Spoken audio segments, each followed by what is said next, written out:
What's up, everyone? I am Untamed Mando, and we are live with Literary Souls. That's right. The Saturday, the day you have all been waiting for. This week has gone by quickly, actually. It's actually gone by really fast.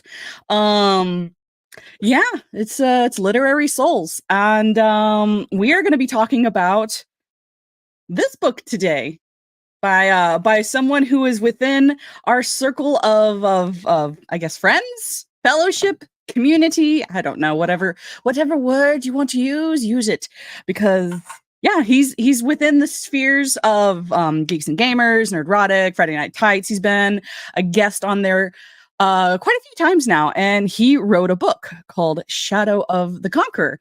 And I last week was able to read it, and overall I like it.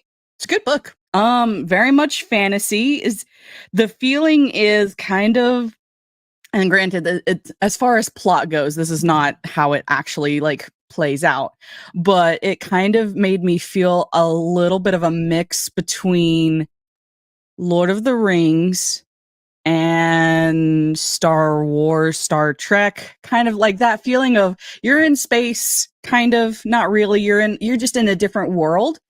And the laws of gravity work a little bit different, and travel is a little bit different. They have sky ships instead of cars, but they fight with swords. Yeah, I give it definitely a solid 8.5 out of 10. Some of it, I think, for me personally, it started a little slow, but I also get that. I understand that some things need to start slow so they can build the world. I just sometimes like, I'm gonna contradict myself, but a lot of times I really like it when you kind of dive in pretty quick. But also sometimes you can also get really confused when you just kind of dive in with no context, not understanding how the world works, how it's how, like, just anything about the world, not really any context clues. So yeah, I don't know. That I think that's just me. That's a personal thing about certain books. Is sometimes I do like to kind of, what's the word? Um, be brought in to kind of a little bit more action packed. Maybe a battle or something like that. When I think of fantasy, I know most fantasy things do not start out like that, so you can understand my why I I'm like, I don't like sometimes how certain things start out, but I also understand why that needs to happen, and I'm glad it happens. I just wish there was another vehicle in which you could do the world building without slowing down the story. But also, I do appreciate the slower parts of different stories if the dialogue is done well. And I think for the most part, I would say the dialogue in this is done pretty well. Shad makes a very good effort in world building, explaining how magic, not really magic, works in his world, how where we are as far as like a civilization, a society. Just very much you kind of learn all of that within the first five, maybe probably 6 chapters, maybe. Yeah, well, closer to 10. The first 10 chapters, I would say, do a really great job of just kind of understanding who the protagonist is, what his background is, what's the plot of the story. And I enjoyed it. To kind of give a brief summary, because I don't want to give away too much of the book. Hello, Miss Martin Muse. How are you doing today? How art thou? Have you read Shad's book? I think you would enjoy it. I think it would be one that you would enjoy, my dear. Uh so kind of giving a summary without giving too much away. Well, first off, before I forget, I need to explain who the author is. What's up, Charlie? How you doing? How art thou, good sir? So, the book that I am talking about, Shadow of the Conqueror, written by Shad Brooks. Many of you who are familiar with Friday Night Tights will know him as a guest on there, or Shadiversity. He does a lot of YouTube videos where he talks about swords and armor, and he likes to hit things with sticks, and big stick energy is a thing. No, I haven't. I'm getting the graphic novel. Ooh, okay. Okay. I really like I really like the book. I highly recommend it. I give it a solid 8 to 8.5. I would give it like a 9 or 10, but I feel like there were some parts of it, like, could I hammer down exactly the things that could have been improved on? Some of the dialogue sometimes is a little bland, plain. I don't know. I think that's the best word. Some of the dialogue could have, I think, been a little bit better. But to be honest, most of the crap that we're getting spewed out nowadays, this is way, way, way better than all of that. Is it a classic? I don't know. I don't think so. But it's good. I like it. I enjoy it. Shad did a great job on it. And for any of you who are watching this later, you don't know who Shad is. Shadiversity, I will actually share his website, but he is also a YouTuber. He is within all of our or many of our circle of influence. So yeah, this is his website, Shad Brooks. This is the book. Yeah. Chronicles of Everfall, Shadow of the Conqueror. He does some great content on YouTube. Highly recommend if you're ever curious about history when it comes to swords, medieval history. That's kind of more his forte is medieval history, medieval weaponry, swords, armor, shields. He's I think trained in certain sword martial arts. I forget what it's called. HEMA. So he's able to kind of give a really good, I guess, critique of certain things, like a lot of movies nowadays, and he even did a critique of what was it? My brain can't think of words. He what? Hold on, give me a second. I will find it. I will find the thing. Why can't I? Elden Ring. Elden Ring. He did a video critiquing the sword fighting in Elden Ring, and he does that for a lot of other video games as well, and like movies and stuff, where he will say what could have been done, what should have been done, and how you could possibly make this a similar attack in a video game using proper form and proper technique. So great videos. Highly recommend his stuff. Yeah, Shadiversity on YouTube. If you're ever wanting to watch any of his stuff or get his book, I highly recommend it because I think that we should be supporting people in our spheres of influence who bring good content. Another person who's writing a graphic novel is Drunk 3PO. He has currently gotten $100,000 raised for his Kickstarter. I can't say words. It's what's up, Nick? Mod in the chat. Mod in the chat. Fabulous, fabulous. Aromatic Chronicles. Are hold on. I'm gonna look this up. It's gonna bother me. Da, da, da, da, da, da.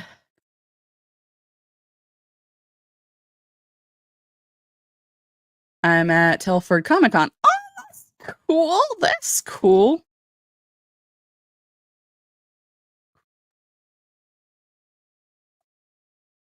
Da, da, da.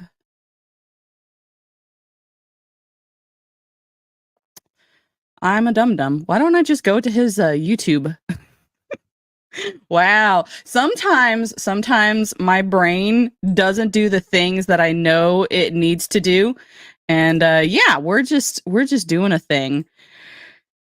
Yes. Da, da, da, da, da. I want to go to the Indiegogo. Thank you. Achromatic. The Achromatic Chronicles. And the first one is blue. Ooh, that's cool. That's cool. That is nice. That's nice. Huh.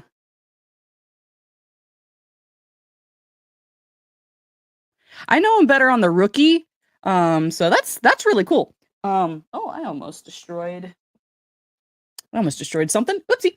So yeah, Shad Brooks, Shadiversity, very highly recommended YouTuber. He's within our spheres, and like I said, I think you should support people in your spheres of influence if they bring good, if they have, bring good content, if they're making good movies, if they're doing good things, writing good books. I think that we should be supporting them, because we need to have an alternate form of entertainment and media. I think that's really the way to go, because we're just getting a bunch of crap nowadays. That's cool. I haven't seen a lot of the Rookie, but I've seen enough to recognize his face. So yeah, kind of a brief summary without giving away too many details about the book. So we're going through the viewpoint of our main quote unquote protagonist. Whoopsie. And that is the dude in the red. He was known as Daedalus the Conqueror. So basically his background is he conquered all of the known, or almost all of the known world at one point in time. And he was the emperor, and there was a rebellion that brought him down, but he was able to escape without dying. And he's lived the last 20 years of his life as a hermit, tinkering things and just trying to make up as much as he can for his past mistakes. He's very regretful, and now he's come to the end of his life. He's like 80 something, and he's like, you know what, I'm just gonna go jump off this cliff, and we're gonna end it there. Or no, not jump off a cliff, jump off the edge of the world, because the world it's kind of like it's flat, but it's also hovering in just like a vacuum of space where gravity kind of just goes back and forth, like where if you fall, you'll just keep falling, and the nature. I'm trying to figure out how to explain the gravitational properties of this universe are a little weird, but I get it. When you actually end up reading it, it makes sense the way Shad explains it. But it's just one of those where it's flat Earth, gravity is weird, and you can jump off the side of the world and just keep falling, and you'll fall into nothingness eventually. So this is what Shad does, or not Shad. His Dalen tries to do is he grabs. So there's also these things called sunstones and darkstones. I am getting so far ahead of myself. So yeah, Daedalus Conqueror, end of his life, he wants to end his life. The way he's going to do that is he's going to take some stones, a dark stone and a sunstone, and jump off the side of the world. Because otherwise you'll just keep falling. But if you have these stones in your hand, they're not sure what exactly happens, but you're probably going to cease to exist once you hit the bottom of the gravitational field of the world. It's my understanding. And so he tries to do this, but instead of disappearing, he gains some cool magical powers and gets young again. He's like 16 again, but he remembers everything. So he's like, what the heck am I going to do now? Because he's alive and young again, and he now has weird powers. So he makes a vow to use these powers to right all of the wrongs he did in his past life. He's taking this as a punishment from the light, where it's the god figure in Shad's world, where he's like, okay, I've been given the second chance to right all of the wrongs that I did, because he was a very corrupt and evil conqueror, evil emperor. And he's like, well, I need to fix this. I need to right the wrongs. I now have these cool powers to where that will help me fight crime and do the right thing. So the other thing that you need to know is these powers he gains, he's not supposed to be able to just have them. They're supposed to be rituals. It's kind of like if you're aware of D&D, like being like a cleric or a paladin, you have to take an oath, or so the world has been led to believe. So there's these knights that have these powers, and you're supposed to have an oath when you have these powers. And he doesn't. He's like, oh, this is bad. This is really bad if anyone can just get these powers. And he realizes, okay, I need to keep this secret on how I got these powers. And so he goes off tries to get some of his stuff back at his place because he's like, well, I'm alive now. And when he comes back, there's a guy waiting for him. He actually saw this guy beforehand, like, hey, I'm looking for a kid. And he's like, well, I'm 80 years old. You're not going to find a kid here. And he's like, okay, I'll just wait for the kid. So finds him. He's like, hey, you're the kid I'm looking for. I'm going to travel with you because the light told me to. And now we're stuck together. Like, okay, cool.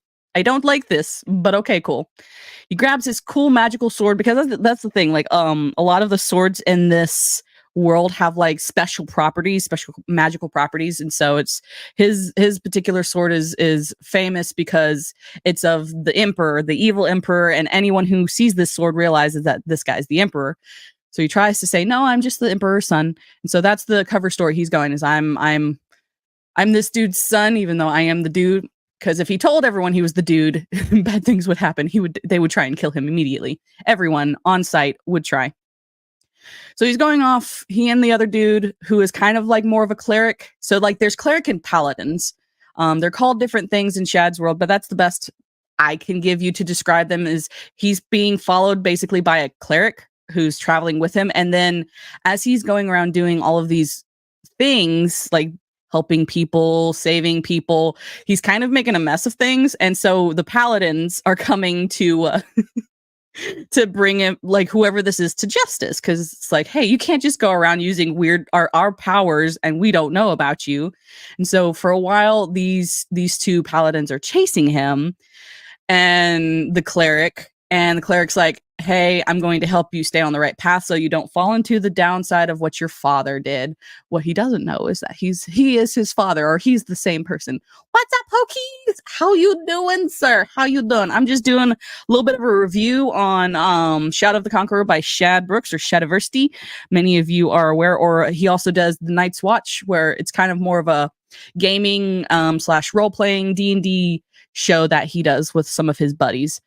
So we're talking about his book that he wrote, and I highly recommend it. I think it's really good. So they're going around, Dalen, or yeah, Dalus the Conqueror, his name's Dalen, yeah.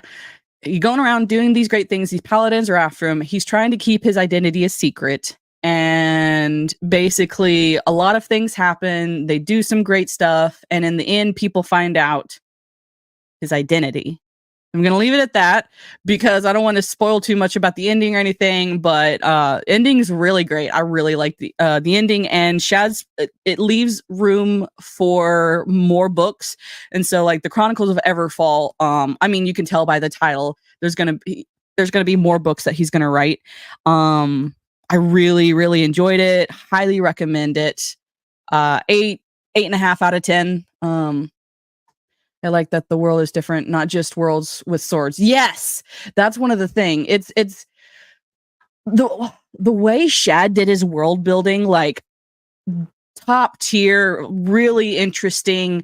The way gravity works, the way magic works, sword play, all of that. It's not just we have swords and we're going to, walk around and go on an adventure. No, like these swords have like some inherent magical abilities, kind of.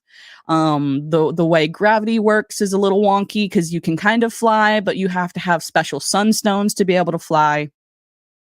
And then there's dark stones that it's kind of like if a dark stone touches a sunstone and they kind of repel off of each other, but also you can use that energy of them trying to repel each other to then power different vehicles like ships, trains. Mostly they just use sky ships to travel. And then there's kind of like carriages as well, but they're like sunstone carriages. It's really cool the way Shad's he has thought about this in great detail, how he describes how the mechanics of the ships work, how the mechanics of different engines work in this world, how the swords work, how magic works.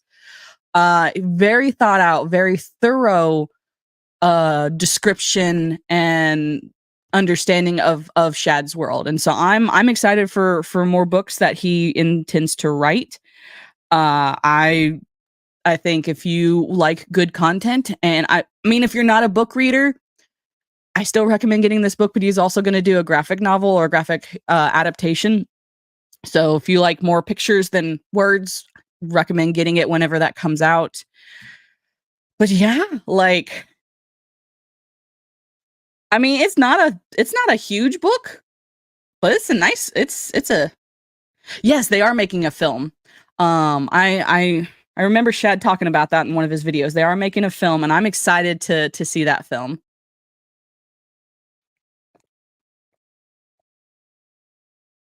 Yep.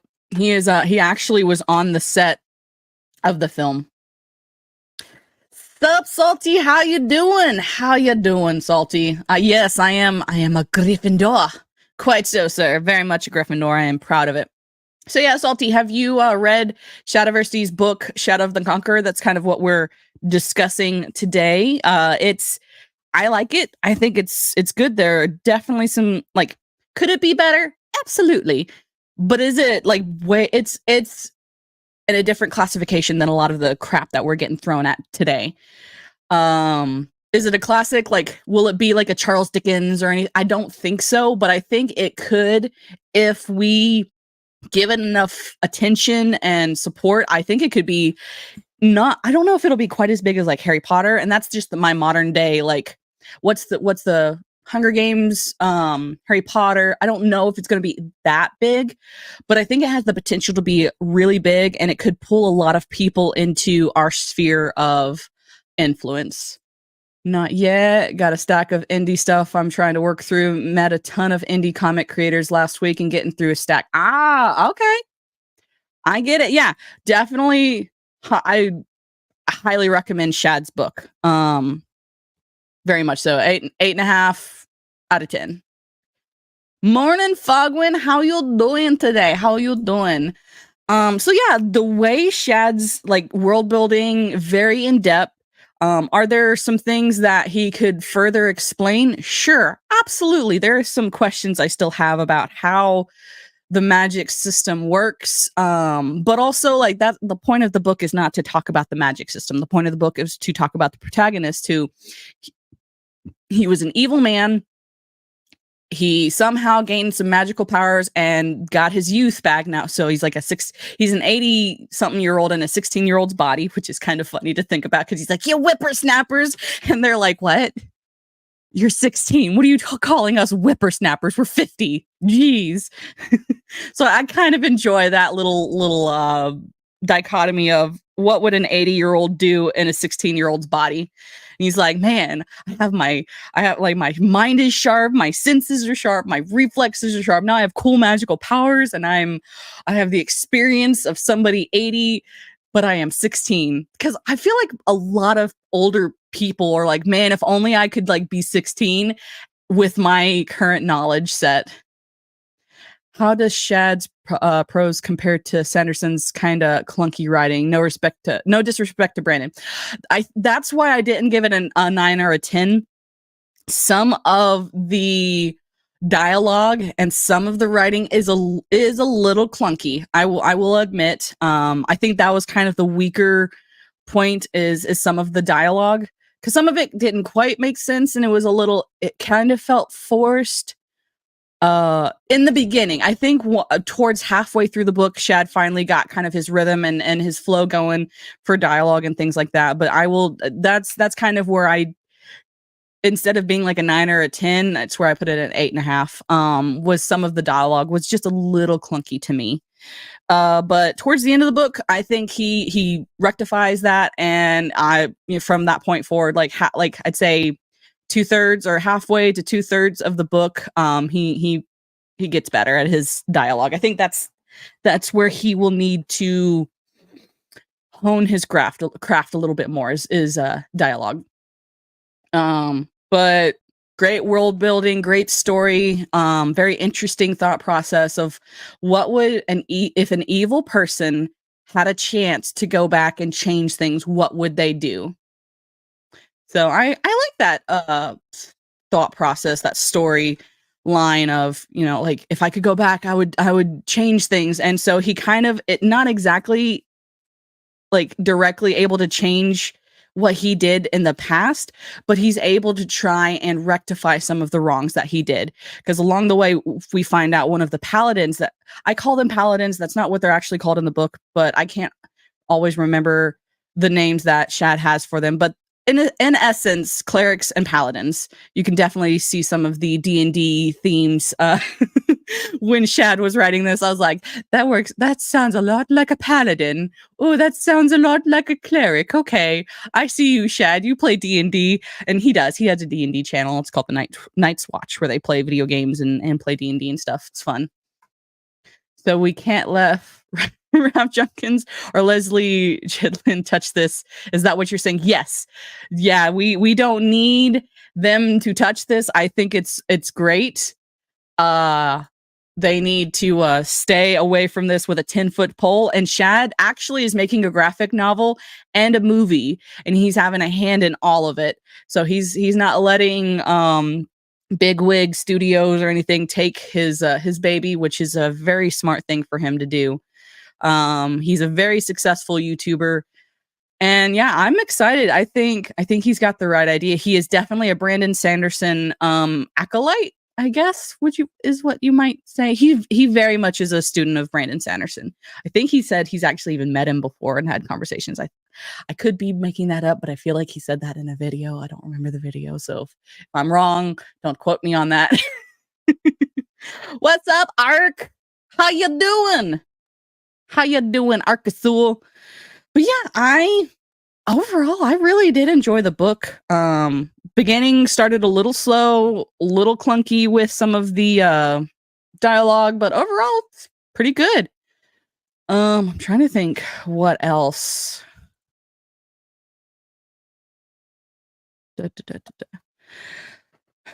Who all in the chat? I know Salty said that you haven't yet. Who all has read Shad's book?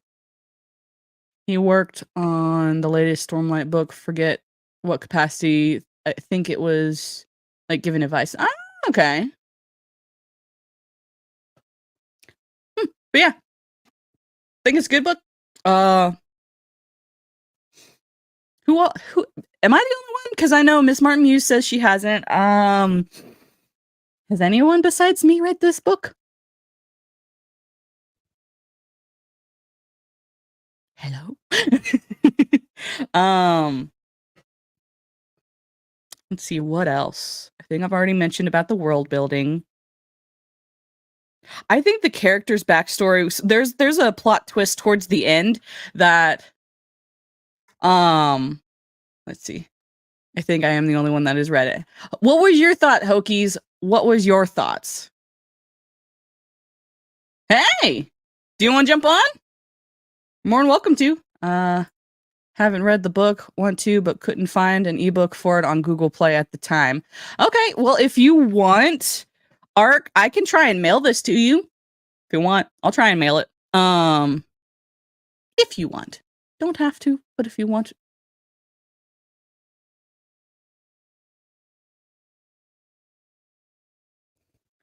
Ark, you were supposed to be my freaking co-host. What do you mean immediately got an invite? Of course I'm going to invite you. Jeez, you're my co-host. Really liked it and look forward to more books. Yes. Same, Hokies. So in your opinion, did you think that am I being too critical of Shad and his dialogue? Cuz I did feel like it was kind of a little clunky. But I don't know, that could just be me. I did just get done reading 1984, Brave New World, and I think my next one I'm going to read, I want to read Dune. I've gotten a few chapters into Dune, and I don't think I'm going to be done with it by the time next Saturday rolls around. For some... Okay. Is there a clear hero's journey? So, basically... the plot is our protagonist, he used to be a very evil conqueror, and he ruled most of the known world within Shad's book. And he somehow gets a second chance where he gains magical powers, and he ages to his body's like 16 again. So we get to see his progression of, okay, I know I was a bad person. I want to make things right. And I now have a way to make things right. So I'm going to do it. So I think, yes, I think there's a hero's journey. It's more of a redemption story. It's a redemption arc for a villain, um, who genuinely is sorry for what he's done and is trying to make things right. So yes, the dialogue was not horrible, but could be better. Okay. He's really old and ready to die at the start of the book. Yes. Really old, ready to die at the start of the book. And then he gets a second chance and he's like, well, I'm not going to waste this because apparently the light or God in this world is like, hey, I'm giving you a second chance to right your wrongs. Go do it. Doesn't say that, but that's kind of what he understands. Like, hey, I've been given this chance. Let me see if I can make things right. So hero arc, kind of, he's kind of mumbling around. I haven't seen Sliding Doors or read. Is it a book? Yes, with the kind of with the con. Yes, the Sliding Doors. I'm not sure, because I have not read that book or watched that movie. I think it's a movie, probably a book first, but I haven't read that book. Let me. What's up? Hello. Hello. What are we doing today? So first bit, we're talking about Chad's book, and then we've got a few interesting articles to go through. Now, I wanted to read the book. I have done a lot of research on it, read a lot of reviews. I don't read reviews like from websites. I Mhm. go to like Reddit, I go to Discord, I go to like my friends like you. Mhm. And it's his first book. It's not going to be his best. Brandon Sanderson's first book was not his best. I think the only reason why we can't really say that Tolkien's like quote unquote first book, The Hobbit, like we can't really criticize that because he was a literary master at the time Mhm. when he wrote the book. But when I read the first book in any series, I always give them heavy benefit of the doubt. Mhm. It's kind of like with Star Wars. I give George Lucas the benefit of the doubt, and I also we all know like the behind the scenes how his wife at the time and a couple of the other major production managers really saved Star Wars, because if it had just been under George's control, it would have been absolute crap. So you have to give the first installation in any type of media or any type of series major benefit of the doubt. I have heard Right. that it's clunky. I have heard that the magic system is kind of like unique and weird, but I'm all for that. Like if you read the first Aragon book, it's not the greatest book, but it's got a good story to it. I enjoyed it. Mhm. And then when you go to the second book and the third book and the fourth book, it's like, oh, the Inheritance Cycle is one of my top favorite series. Yeah, salty. That's so I will say definitely Shad is a student of Sanderson. Yep. So that's what I have to say about Do you want me to mail it to good you? old Shad's book. I mean, you don't have to.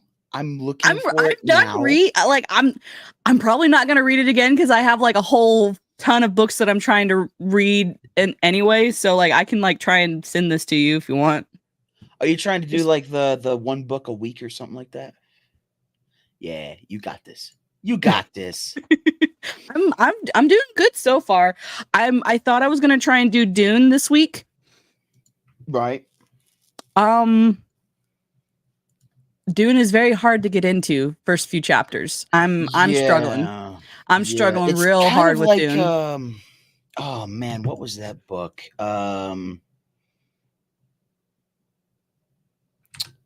I will find the book and I will say the name in 1 second. But continue. There's Fine. other clunky books like that are just like the first couple chapters, or actually sometimes the first 5 or 6 chapters are just extremely difficult to get So through. I hope that hopefully once I get through at least a little bit more, like a third of the book, it'll But catch I've up. heard Dune is fantastic. So Okay. you just have to stick it out. Okay, grit my teeth and stick it through. So yeah, Mhm. Salty, definitely as far as the character, the world building and the characters, Shad did a phenomenal job. Um, I think that's the strong, like, the plot and the character and the world building is the strongest part of the book. It's the dialogue that kind of brings it from a 10 to like an 8.5. Everything else really great. Some of the magic system is a little eh. I mean, I don't understand it, but that's also like he explained it in a Ah, very scientific way, and so like that my brain kind of started shutting down. I was like, "Oh god, we're building the clock instead of just telling me how the clock works." But there's a way to tell me how the clock works without building the clock. I've Sometimes Shad kind only of falls into that pit a little bit. yeah, it's like when they give too much dialogue. Like that's one of the faults I have with Tolkien is he describes everything in nature. And I'm just like, but I like that because I like nature. Right. If you're a clock Lewis is builder the same way. if you're a clock builder and you want to know the inner workings of a clock, I'm sure if someone described the clock in great detail, you would enjoy it, but somebody else would find that boring. The name of the book is it's called The Name of the Wind. It's by Patrick Rothfuss. That is the book. Okay. I read the book all the way through. It's a good book, part of a good series. Um, it's just so clunky, and you have to go through so much exposition, and you have to go through so much backstory, and you have to get to know these characters that it's just it took everything in my power. And I read this in high school. It took everything in my willpower to continue reading the book, but I don't have any willpower to continue reading the book because he has not finished the series. And that's See, one yeah, thing that I can't stand is when I get I don't hooked on a read things that book aren't done. and then they're just not going to do it. They're not going to finish it. They're like, fuck you guys. I'm like, no, I can't.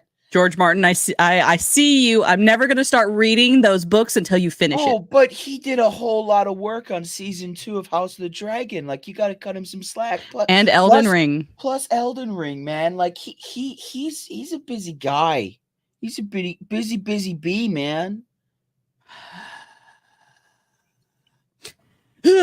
But yeah, so I'll probably just never read Game of Thrones. Unfortunately, I'm sure those books are great, but I don't read things that aren't done because I get very emotionally attached to characters. So Yes, I completely agree. It is a thick, plodding, slow train.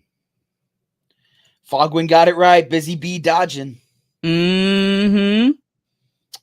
Is he gonna pull a Robert Jordan? Robert Jordan died, dude. He got cancer and died. Like you But he can't had really. somebody finish his work because he was like, "Hey, finish my stuff. I know I'm gonna die, but And there do were it." a lot of candidates to finish his stuff, and he chose Brandon Sanderson because Brandon was the best fit. Very similar writing style.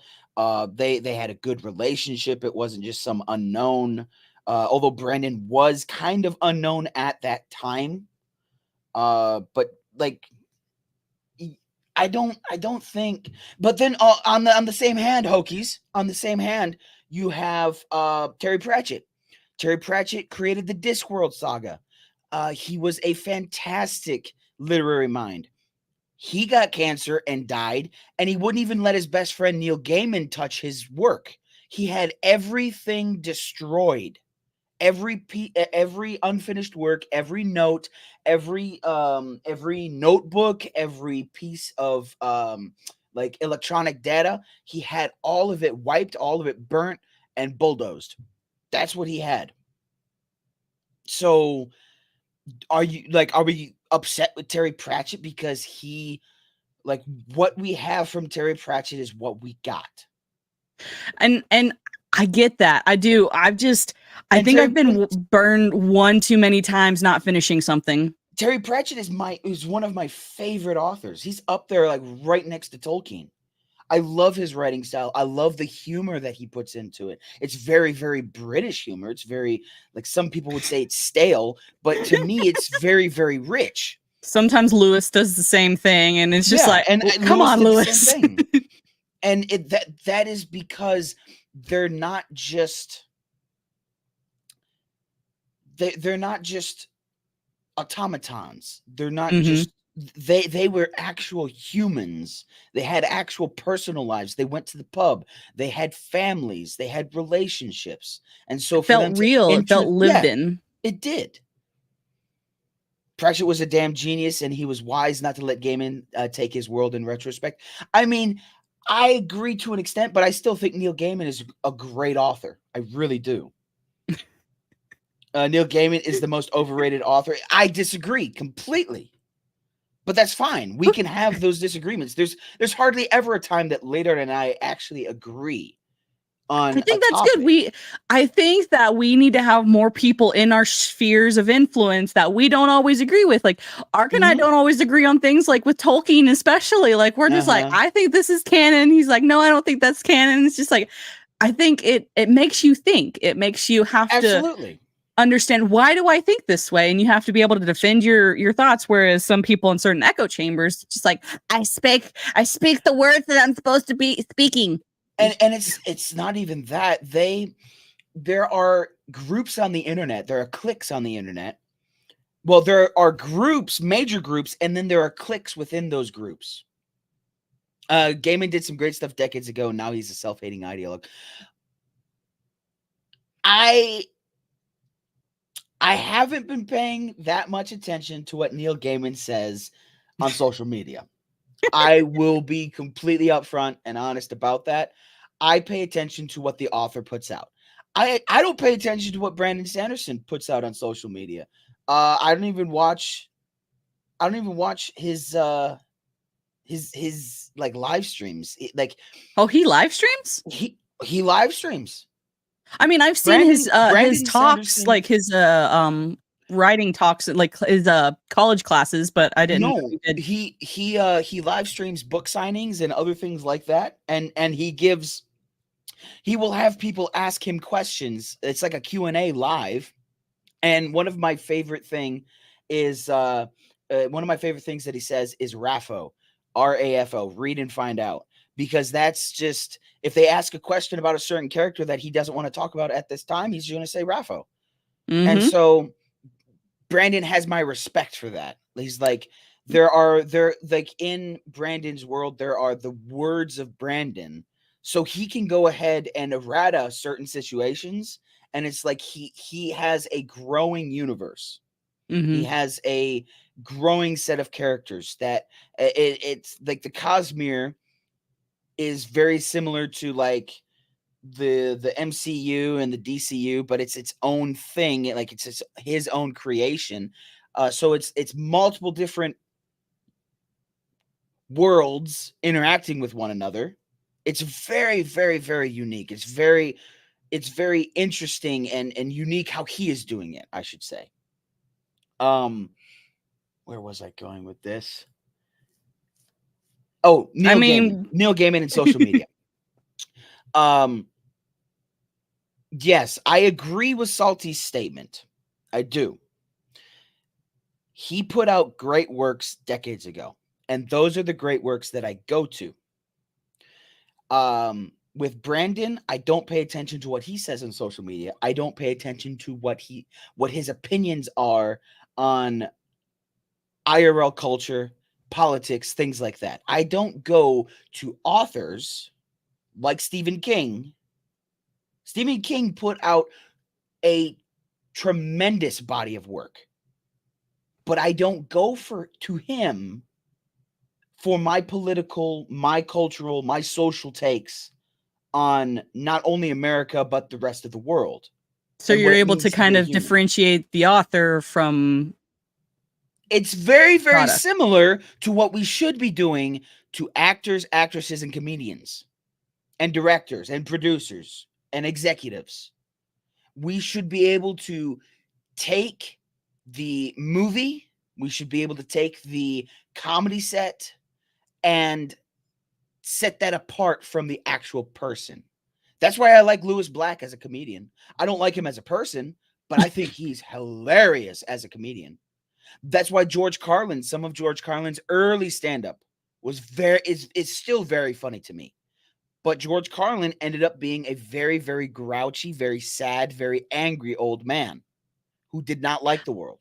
And so you have to be able to separate the art from the artist. I think that if we had more people doing that, it would definitely be a more peaceful world, and we would be able to have disagreements without wanting to completely cut off the person.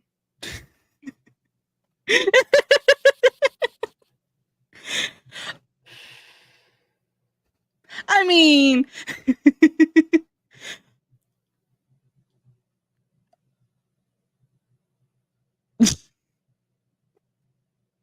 But yeah, he was quite, and that was him in person. See, there's always two sides to every person. oh yeah, people on there the internet are not always the same people that you meet in person. Exactly. And it is very rare to find somebody that is the exact same way on the internet as they are in person. And those are the people that you want to gravitate towards. Ark's met me in person. I'm like this all the time. Oh my word, all the time. All the time. Another person that is like that, like her on-screen persona and her like everyday life, is Alasia. She's the exact same. And we both, everyone here in the chat knows who Alasia is. A troubled green, lovely woman, lovely lady. Those are the people that you want to gravitate towards. Those are the people that you can have disagreements with, but they're not going to cut you out of their life. So, but we are the Borg resistance. Everyone must be locked in lockstep with the message. The message. And, that was the other part that I was going to talk about. There are these major groups on the internet, and then there are cliques within those groups. And if you have any deviating thought from those cliques, they will cut you out and they will blacklist you. And that is not good. That is I would say really that's the dark side of humanity, is those that can just cut you off for having one single disagreement. Only Ark is going to yell at you online and off. I mean, you're not wrong. You're not wrong. But I do it from a place of love. A2, how could you? I'm going to tell Alasia. I'm going to text her and I'll be like, A2D2 doesn't know who you are. I'm taking a screenshot right now. Blackmail, let's go. A2 has to play Sea of Thieves with us. Let's go. Yes. They can have different views all they want, but attacking fan base is where I draw the line. Yeah, agreed. When they start attacking the fans for being phobe, whatever, it's like, we're the ones who buy your content. We're the ones who give you the money. Don't defend us, please. If we're paying for this, please. And that brings us to one of the greatest letdowns, in my opinion, and that's that Freddie Prinze Jr. or something like that. The guy who played Kanan Jarrus in Rebels. Yeah, and the guy who played in the Scooby-Doo movies, the live action ones. He was Freddy. He's just such a letdown because he is attacking the fans who want to see a better product. And he's like, well, if it's such a better product, why don't you go make something? And he said something recently about fan created stuff. And he basically said that he's not going to like your new character if it's anything like Ahsoka Tano, because Ahsoka Tano is the best character to fit that. Like, she was the best character created to fit that area of Star Wars. And if you try to create somebody that's quote unquote better, he's not going to like it because it's not Ahsoka Tano. I think that was the gist of what I like. There was some interview that he did, and he looked awful in that interview too. Like, they hardly did any makeup on him, and he just looked pale. He just looked pale. He looked tired. He looked angry, and the words that he was saying were just anger. That's all that, like, he has a deep resentment to the fans that want a better product, and that's do better. Sad. Hokies makes a good point. Like, yeah, look at J.K. Rowling. Like, she's a lefty. She definitely is on that side, but she disagrees with one thing, and now a lot of people are trying to label her as a transphobe and hating and blah blah blah In anti. the same vein, there's Dee Snider, who is the lead singer for Twisted Sister. He's the one who sang the song "We're Not Gonna Take It." Mm-hmm. He has been kicked off of the San Francisco Pride Parade. He is no longer the front runner. His song "We Are Not Gonna Take It" has been taken off as the unofficial anthem. And he said, "So I disagree with one thing. I don't bend the knee to you for one time, and I get labeled a transphobe." Huh? That's funny. I'm like, you get what you deserve. You associate with that crowd, you better be able to follow all of everything they say in lockstep. In truth, what Ark is saying may be occurring in the established counterculture nerd space as well. Picard. Yes. I treat Freddie Prince like a barking dog. I just walk by and make sure not to step in the Exactly. And Freddie Prince, he to me, I really enjoyed his Probably. acting. I really enjoyed his acting. I think I he think, is yeah, a good character voice actor. actor. Mm-hmm. I think he's a good voice actor. But once again, you have to be able to separate the art from the artist.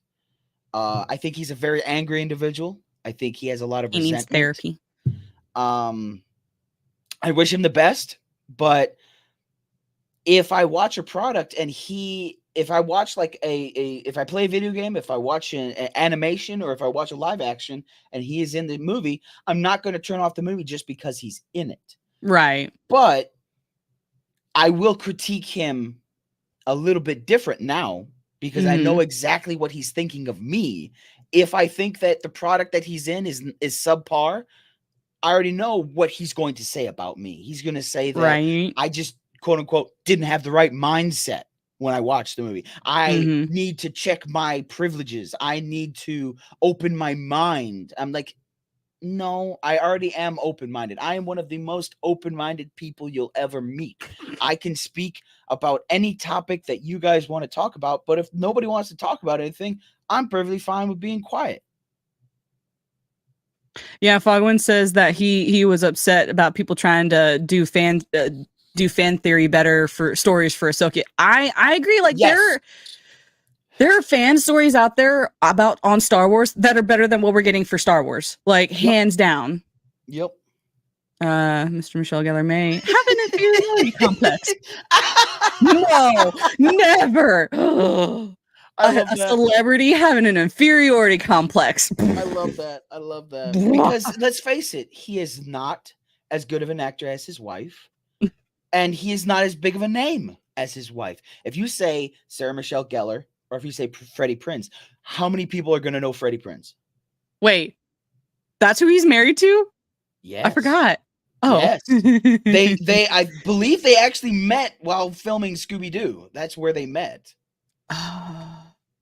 Okay. He thinks the creator God is he thinks the creator is God and nobody else can touch it, but then supports Filoni. It's like he doesn't see the hypocrisy. Filoni didn't create Star Wars, right? Filoni. No. There's a massive amount of people that Filoni's the next George Lucas. Filoni is George's successor. They believe that whatever Filoni does, whatever Filoni says, whatever he approves is the law. That is what they think. He's wanted to change certain things about Star Wars since he first got in there. Like, yes, he wanted to change. Like, he started changing things during the Cartoon Network Star Wars: The Clone Wars. As soon as he was given any sort of power, he started changing things to his benefit. So that's where I posed the question, is what he was doing, because he was an uber Star Wars fan. Is what he's doing, is what Filoni doing, fan service to himself? I think so.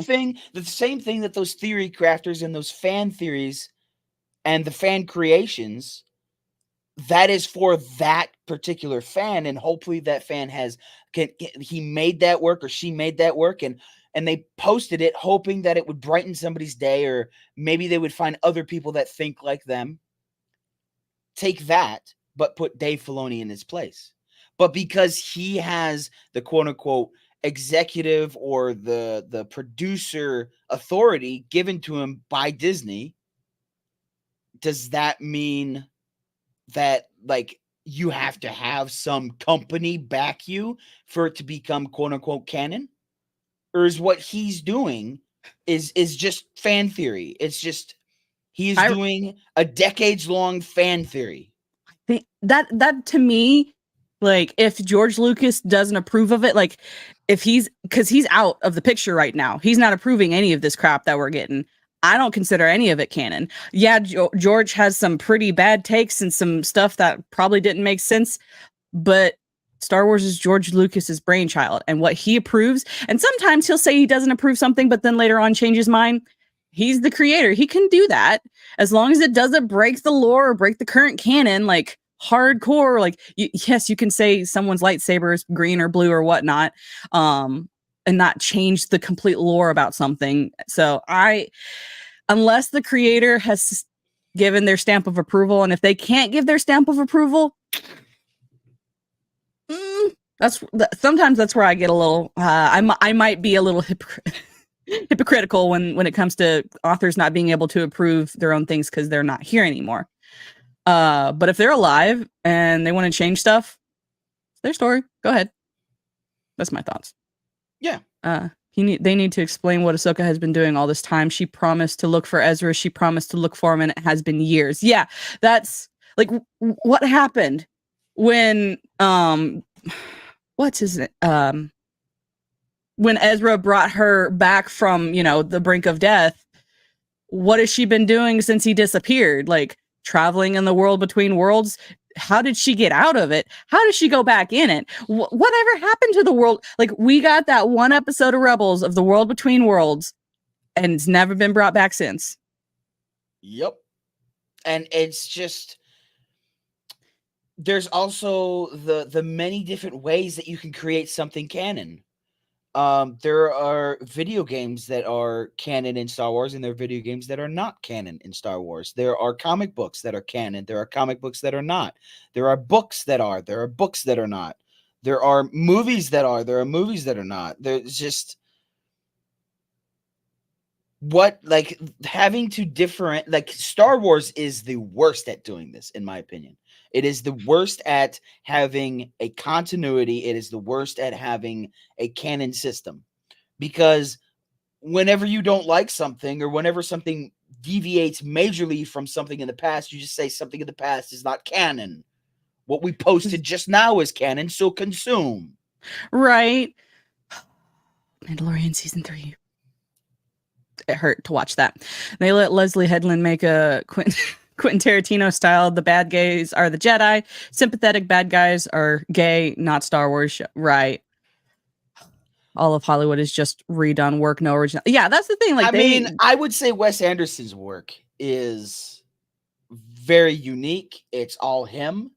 And I really think, and Adam Sandler's work is all him. Those two, Wes Anderson and Adam Sandler, they make movies for fun nowadays. Mm-hmm. And the actors that they get to play in those movies, it's basically like a vacation with a paycheck. You should see. I'm gonna pull up Wes Anderson's new movie. Right? They decanonize their own book. Okay, so freaking heck, man. Like, and this is why if it's good and it's indie, support it. Because at least I don't think Shad's gonna go back in his book and say, actually, the person, Daedalus the Conqueror, is actually not the main character of this book. He's actually a side character, and the other chick that comes around later is the main character because women power or all his buddies. Yep. So I'm going to share something. Present, share screen. Let me see. Share. Nope, that's not right. I don't think. Did it work? Am I sharing the screen? Yeah, you're Okay, fine. good.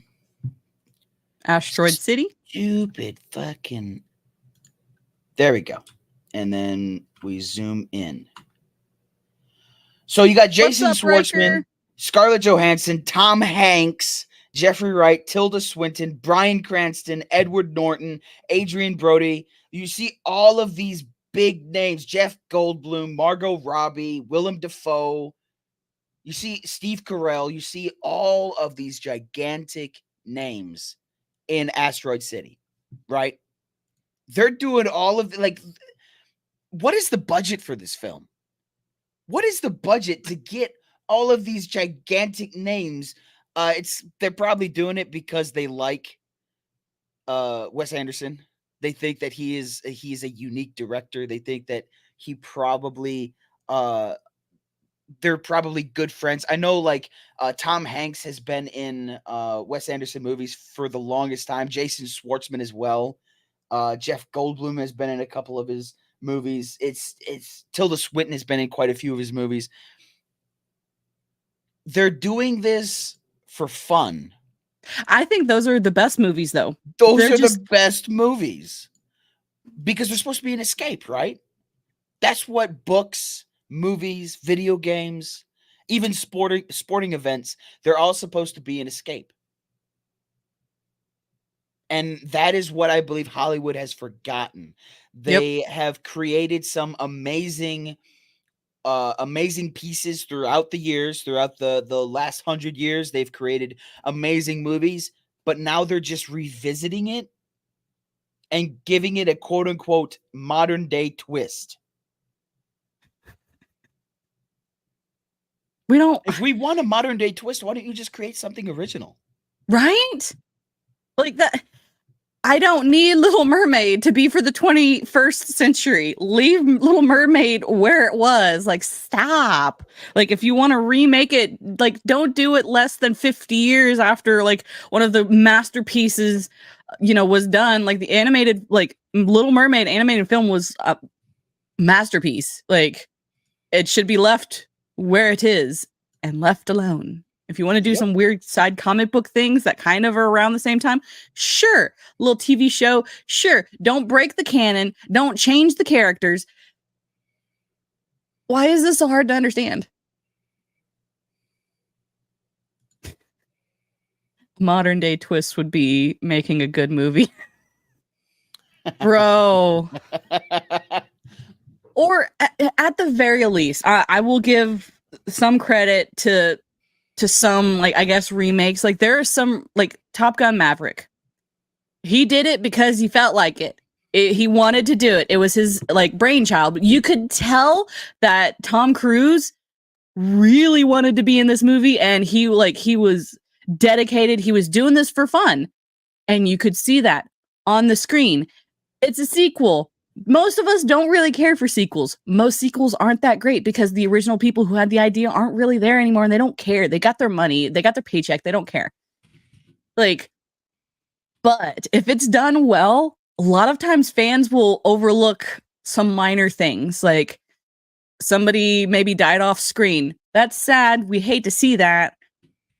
But if it's done well, we can usually overlook some minor inconveniences and minor details.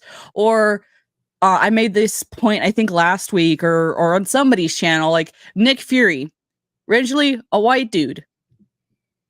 Samuel Jackson played him so well that now in canon he's different.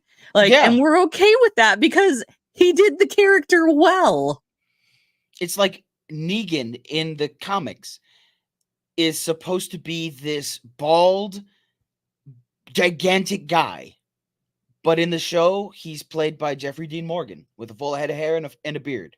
And not as large. Like, Jeffrey Dean Morgan is like a normal-sized human. Like, I think he's like 6'2" or something like that. And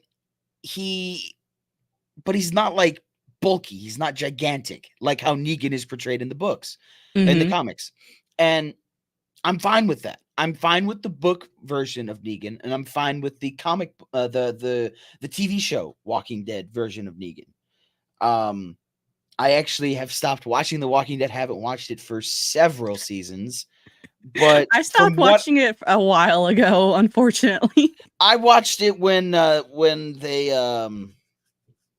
when Rick left, that's when it went down for me. It was just like, I think there's that's no when I point in stopped watching watching. it. There's no I point think in that's watching. And I watched way past when I should have. I wanted to stop watching it as soon as that one blonde haired chick got killed in like the hospital area in like oh season 2. yeah. Yeah, I think I I was got just like, maybe to part of season 3 and I was done. yeah, I was just like, I'm out of this. But I kept watching it because I liked Rick. Beth, that's what it was. Thank you. Mhm. Thank you, Hokies. Oh, he's just a plethora of information. He is our Google. But yeah, He it's is. Yes. and that's the like a lot of times these quote unquote Hollywood elites, they're like, oh, these fans just hate everything that we're pushing out. Well, yeah, because it's bad. We wouldn't hate it so much. Like, yes, there's always going to be that subsect group that's just hating on everything, just to hate on everything, and that is their whole world and their existence, and they're sad, pathetic little beans. But the rest of it's like, oh, if that's good, I'll give it a shot. Will it change some canon? As long as it's not like groundbreaking canon breaking, we can handle a difference. Like, you know, the couple of examples we gave, like they got race swapped, but we're okay with it because they do the character well. If you can do the character well, you could write the character well, we can accept some changes. Speaking of race swapping, in House of the Dragon, they race swapped an entire house, the Valerian house. I was perfectly fine with that because the acting was superb. From the grandfather, the main man of House Valerian, to his relatives, to his granddaughters, like it fantastic acting. Like just superb acting. Can't wait to see season 2. But if you do a race swap just to have a race swap, then that's a red flag. Completely agree, Hokies. Mm-hmm. And that's the main that right there. That right there. What Hokies just said is what Ripper has been saying for like a fucking decade. That is all Ripper says. If you do a race swap just to do a race swap, if you make the person gender fluid just to make them gender fluid, if you make them gay just to make them gay, that's not good enough. And it's bad writing. It's bad product. Your consumer base is going to not like it. You're not going to get as much in revenue. And that's a failure. And so race swapping just to race swap is a failure. And how much simpler can we say that? But as soon as we say that, we get labeled racist, transphobic, homophobic, xenophobic, Islamophobic, whatever type of phobic you want. Look, I granted, me and my friend have also like gone back and kind of made up and talked a little bit about it. But like when I was hating on Rings of Power for them having a black elf, she's like, well, you're racist. And I was like, hold on a second. Hold on. If they race swapped Black Panther, would you be okay with that? And she's like, no. I was like, why? And so we went into this long discussion about Rings of Power sucks because 1, the writing sucks. 2, they're changing lore just because they can change lore. And 3, they're stepping on Tolkien's grave. And I don't really care for them stepping on Tolkien's grave. And she didn't have an argument. Rings of Power now? Oh no. This is my segue. I'm giving you a chance to prepare yourself. My eyes and ears are not ready. It's going to be a short one. It's a short article, I promise. Go for it. If you say it's short, then I don't know. I deleted all of my Rings of Power stuff on my YouTube because I was just like, I was just ranting. I was just rambling. Amazon's Rings of Power gains some rings but loses some writers. Ew. It's already bad. The title. No. Yeah, Leonard, she has PTSD from Rings of Power. Mostly, I'm just doing this to see, because like they're floundering, and I think it's funny because like there was another article I saw where they're gonna try and make it closer to the books, and I'm just like, there's no way you're gonna make it closer to the book. You're basically, this is what I think is gonna happen. Galadriel's gonna get her ring, Nenya. I think that's the one. if Yeah, I think she has my Ninya. Tolkien knowledge is correct. But she's gonna get her ring, and it's basically gonna be that's like the best ring out of the Elvish rings. Like that's gonna be the ring that's gonna stop the One Ring, and it's like this hurts my brain. It really does. Like that's what I think is gonna happen in season 2, and I am not ready for it. I still haven't recovered from season 1 and the many strokes that I had while watching that Yeah, she has Ninya. piece of shit. That's all I can see. Gandalf has Narya, and then Elrond has Bilya. There we go. All right, let's see how this goes. And this is why I have dark mode, so that way our eyes don't have to hurt twice as much reading stuff like this. Let's see. Season 2 of Rings of Power will have more bling. Why? Like, how do we get? It hurts. It hurts. Well, this season of Rings of Power is gonna have some bling. We're gonna bedazzle things. You said this was gonna be short, sweet, and to the point, Mando. It's already killing me. I just think it's funny.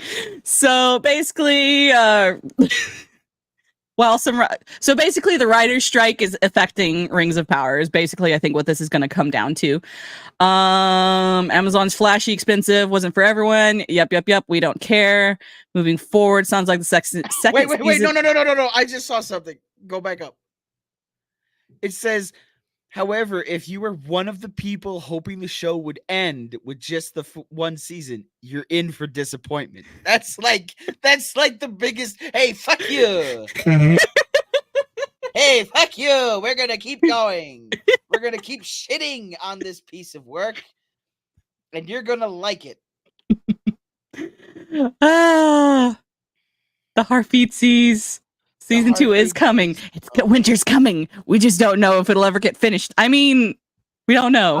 I hope that the writer's strike has something to do with this, but I highly doubt it does. I think it's going to still come out on time, and I hope that it stays in like sound effects development. I hope that something goes wrong with the audio and they lose all of the audio and then they have to re-record everything, and then it's like some really janky like 1980s Asian kung fu dub. That's what I want. Oh, you weren't there for the article I read a few weeks ago where House of the Dragon like threw shade on Rings of Power in an ad. They're like, hey, if you want to watch a real show, watch us instead of Rings of Power. Oh, I would love to watch that. Send me the like it was funny. It was so funny. Send me the link to that. I'm gonna have to find it again, but it was freaking hilarious. What writer strike? They fired all of them. Just like I don't know how Cleopatra's going because I'm not going to watch some like rewriting of history. I'm not about to watch that. I'm not going to support the people that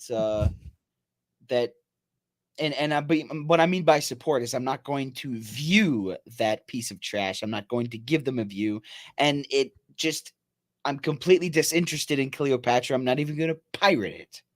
Which we here at Untamed Mando on YouTube do not support piracy in any way. We believe that you should go through the legal means and do some sort of exchange to view something or to own something. I do like to sail the high seas, though, like sailing in the Sea of Thieves, being a pirate in that way.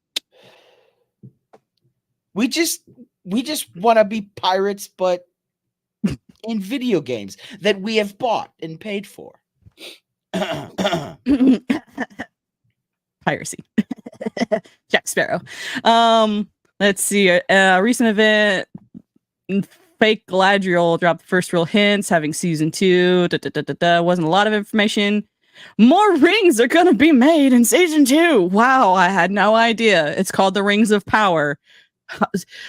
Okay, so let's go with... So we're talking about season 2, right? Okay. So let's go with what we want to see in season 2. What I want to see in season 2 is I want to see Galadriel retreat to Lothlorien and stay there until Frodo shows up, and I just want to see that Morfydd Clark walk around a forest talking to trees. That's what I want to see. That's what I think she's capable of as an actress. What I want to see in season 2 is I want to see the dude that plays Celebrimbor.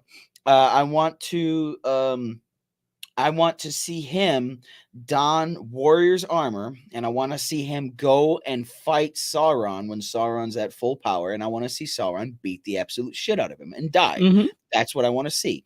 I want to see Elrond. I want to see Mr. Chin himself. I want to see him don on armor, and I want to see him watch as Celebrimbor dies, and I want to see how sad he gets. That's what I want to see in season 2. What else is really depressing that happened in the lore that we could see like twisted and turned in this horrible excuse of a live action rendition of the stories? What else? What else? Numenor Gilgalad. actually succeeding in trying Yeah. to resurrect Morgoth. Yeah, I want to see Morgoth just destroys everything. Yeah, that's what I want to see. I want to see Morgoth versus Tulkas, and I want to see Morgoth win. Like he does something that the wrestler god just can't handle, and then he gets his head crushed in like Game of Thrones. Like that's what I want to see. If you're really going to do a horrible rendition of the Lord of the Rings and the Silmarillion, do it right and just make it a bloodbath and make it really, really sad. Like, if you want to show us a depressing, quote unquote, work of art, make it depressing. Make the bad guys the winners. Do it. You won't. Like, you would get more money. You would have more viewers. You would have more watchers, and that's all you care about. We know that's all you care about. So why don't you just do it this way? Huh? Why not? I just gave you $1 billion right there. Right? Make sure you get your credit. Let's see. We still don't know what rings will be made. Men and dwarves have not gotten their plethora of rings yet. Wow. No, you idiots! You idiots! The elves made their own rings, and then Sauron made the rest of them. So what we're gonna get is we're gonna get Sauron, the pretty boy. He's gonna be in his forge in Mount Doom, and he's gonna be talking to orcs, and he's gonna be like, "Hey, you guys need to start making like breeding pits because I need more of you." And they're gonna be like, "Oh, but you're like treating us like slaves." And then he's gonna like beat the shit out of one orc, and then they're gonna be like, "Okay, we're gonna go do what you want." And then he's gonna continue to make the rings, and then we're gonna get the best walking simulator because he's gonna go around and he's gonna have his rings. He's gonna have the rings for the dwarves and the rings for the men, and we're gonna see him going in dressed as like some man of high power, and he's going to infiltrate the dwarves, and he's going to say, "I got this ring here, put it on." And they're going to be allured to the ring for the dwarves, and they're going to be very greedy, and they're going to take the rings. And then he's going to go to the men, and they're going to be like, "If you wear this ring, you're going to be king for a long time." And then they're going to be like, "Oh, dope," because men have hubris and men have pride, and they're going to take that. But of course, he's going to give one ring to a woman as well. It's going to be a female that is the ruler of some far off civilization, because you have to include women in the power struggle. There are women in this show? I haven't seen them. I know, right? But that's what we're going to get. We're going to get Morfydd Clark talking to trees. We're going to get a walking simulator with Sauron. And then, they're gonna like try to stop him or some shit, and then he's gonna just like he's gonna come out to be like one of the best fighters ever, and he's gonna like beat the shit out of Gilgalad. Gilgalad's gonna go all the way back to Lindon, and then he's gonna kill Celebrimbor, and it's gonna be quote unquote really sad, and you're not gonna want to miss it. And the whole time you're just scarring poor old Elrond, the Mega Chin. And he's going to go away crying. And then he's going to be like, "I want to become a monk." He's going to, oh no, Hokies. No. Although I could see Dylan Mulvaney in the Rings of Power, and if I see Dylan Mulvaney in the Rings of Power, I'm going to just laugh. I am going to laugh. That will be the funniest thing ever. That would be amazing. That would be top tier cinema too. I would say Yeah. 10 out of 10, just because they were like, we need representation, and we're gonna make the same mistake that Bud Light made. What's up, Jacob Ironside? Yeah, we're talking some crazy things. Basically, I'm just losing my mind. So so I love this last sentence. We could see some experimentation leading to the rings we don't know about, or we could see the forging of that one. The one ring. What ring is that? Response. What ring is this? I have response. You mean this ring that I have, that I wear constantly, hoping that the Dark Lord will take over so that way I don't have to care about this anymore? Anyway. My brain hurts. So yeah, this is talking about the Writers Guild on strike has lost its writers. Real world events have intruded once again. What? You're talking about the Writers Guild of America strike? Like, come on. If you can't create something without, like, if you don't have people that know what season 2 is supposed to be like, and know, like, you already have the source material fucking wrote. You already have it wrote. You know what it's supposed to be like. But because they don't have writers that want to change and want to alter what Tolkien wrote, they're going to blame the writer's strike. That's what they're doing. Right. And the two showrunners, the poor showrunners that care so much about this IP, they can't work under these conditions during the writer's strike. Yeah. Oh my. It's so sad. It's the saddest thing I've heard all day. I just don't know what we're gonna do. What are we gonna do? Finish up roughly 19 days. Oh, okay. It was 19 days of filming without them. Okay. I was like, you can't do 19 days of filming. You're that inept.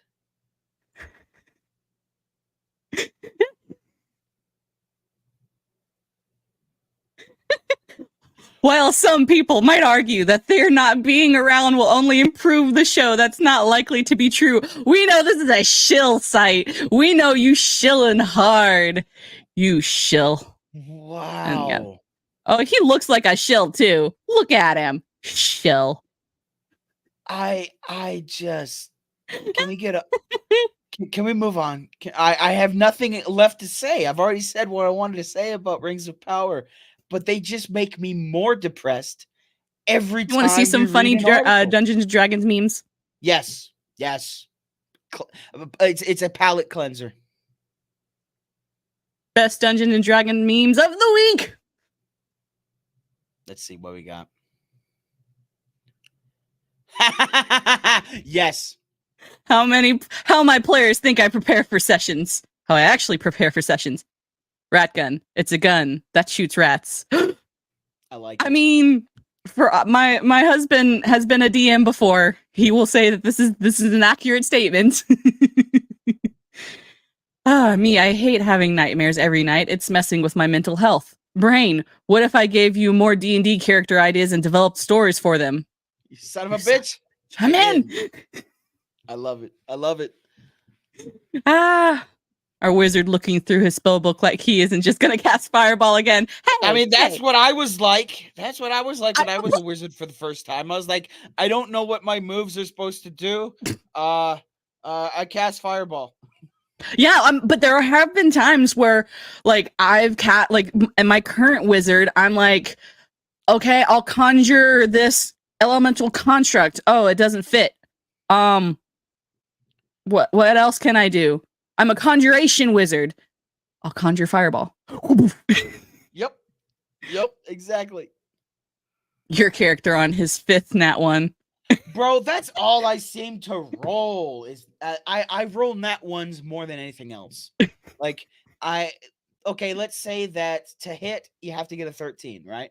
I'll roll like a 7 or below.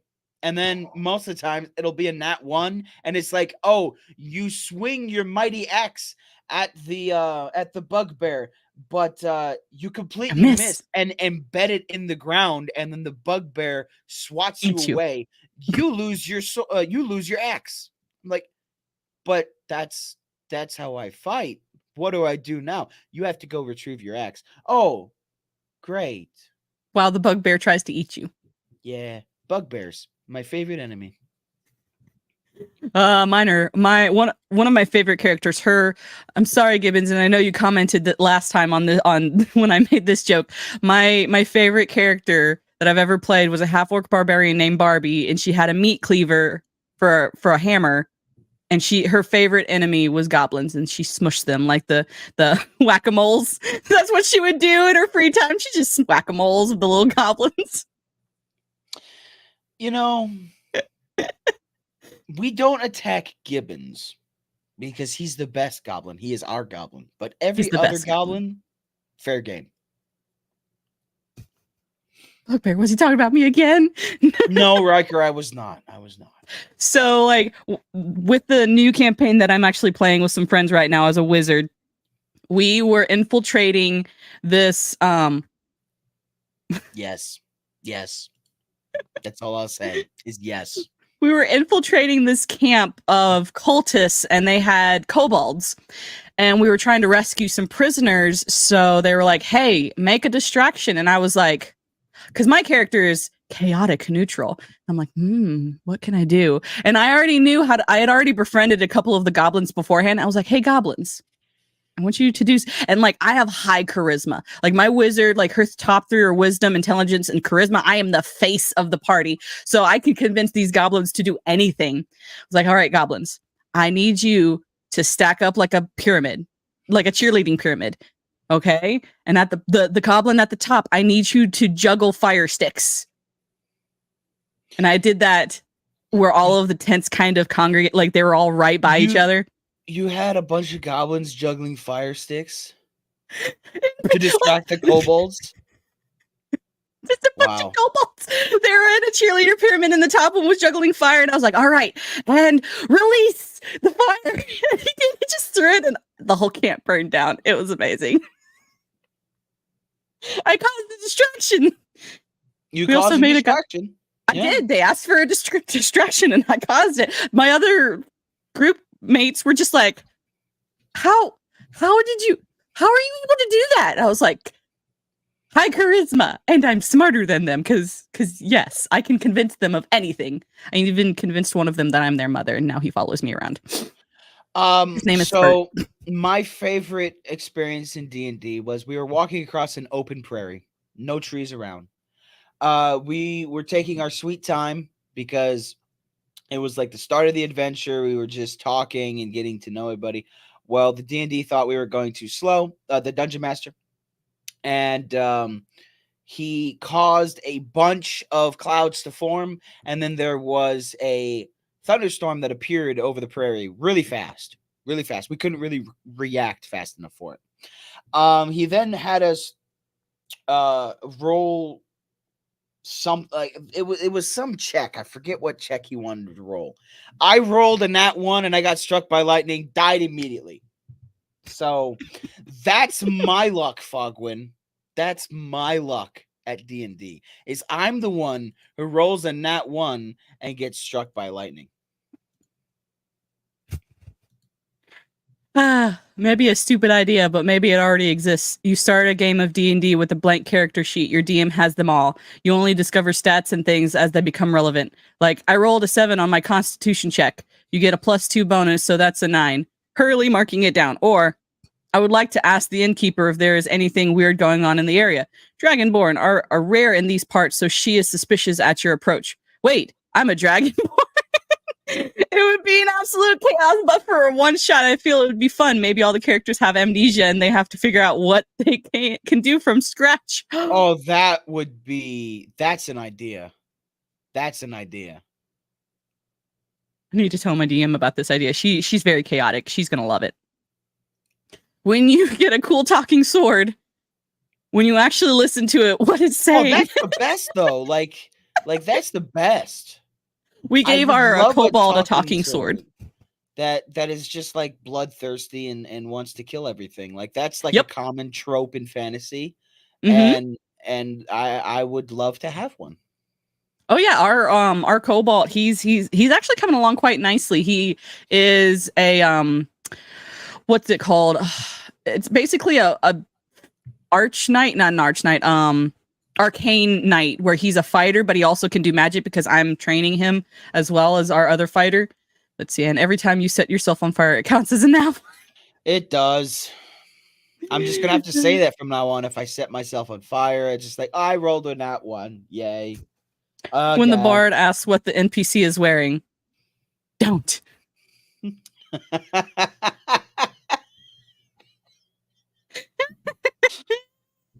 One of these days I want to play a bard just for kicks and giggles. The D&D lore my players find, the D&D lore I create. Yeah, it's like when you're a dungeon master, you put so much time and effort and thought into like the world, and you just if your team is not the best, they're not gonna get some of the lore. It's like sometimes you have to actually like point them in the right direction. Like, hey, go read that book. You might read something nice or See, useful whereas my for. wizard, her thing is she likes books. Like if she goes into a new place, she asks immediately, is there a bookstore or is there a library? And may I have all of the books there? Yes, thank you. Bye. So like my character is very like we find a lot of things because I'm just like, can I buy this book? And my DM's like, I mean, you have 15 platinum. Go ahead. Like, okay. So I take the book and that's how we find a lot of things. Because I'm a bookworm in my story. Well, that's good. I've actually gotten us out of a lot of situations because I'm like, I remember reading about this. We shouldn't do it. Like there was a haunted castle that we found, and I was like reading the lore of the area, and I'm like, that castle is haunted by a lich. We should not go there. And they're like, how do you know? I'm like, because here's the book about the area, the geography of the area, and I'm reading the history. We should not be here. And they're like, are you sure? I'm like, yes. And the DM's like, dang it, you guys missed out on another encounter where I could have killed you. Yes.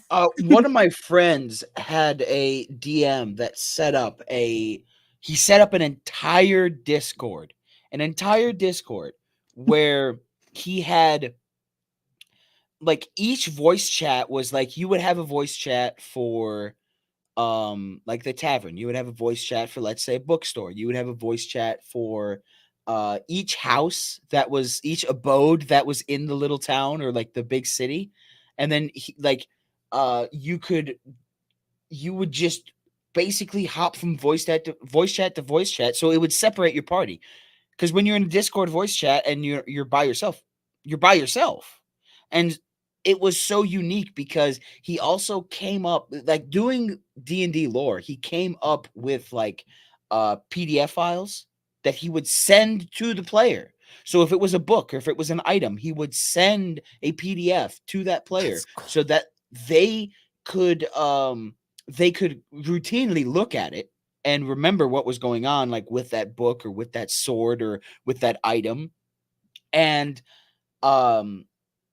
there were times like where they just enter a town and the town is right before a city. So they go through the town and they go through like the many different areas. Like there was a spell shop that they all were at one time, but then one of like two of the characters wanted to go to a tavern, so they went off to the tavern voice chat. But then there was one character that wanted to just go straight to the city. So there was a locked area that the DM, who was owner of that Discord, unlocked for that specific character, and he was able to go to the city. Now, of Hmm. course, the DM had to hop around from voice chat to voice chat and keep the immersion going, but it was very, very unique when I was hearing my friend tell me about this. And I That's think cool. that I think that that is a fantastic way to run a campaign because it adds a level of immersion. Because if you can't talk to, because if you're sitting around a table, you can always talk to your friends. Mm-hmm. You can always like pass a note. You can always like kind of quote unquote cheat the game because you could be in a tavern, but your buddy's in a spell shop, but you're sitting right next to each other. You're getting all of the information at the tavern while you're at the spell shop. So this was a way to kind of handicap the team and make them work more cohesively together. I thought that was neat when I heard That that. I is was like, cool. that DM put a lot of effort into his campaign. Southern Katie, you are correct. I basically made well, technically, yes, a lot like me. But also I kind of based it off, if you're familiar with Critical Role. No, no, no, no. I gotta stop you right there. Does your character get lost? Is your character good with directions? Yes. Yes or no? Then it's not you. I rest my case. She can't get lost. It's physically impossible for her to get lost because she knows so many things and she's read so many books. Like, then it's totally not you. Love you. Bye. So your character, your D&D character, yells Roll Yells Tide all the. No, she doesn't yell Roll Tide. The Roll Tide doesn't exist in the world. You need to get yourself like an item and name it Roll Tide. You need to get yourself a boomerang and name it Roll Tide.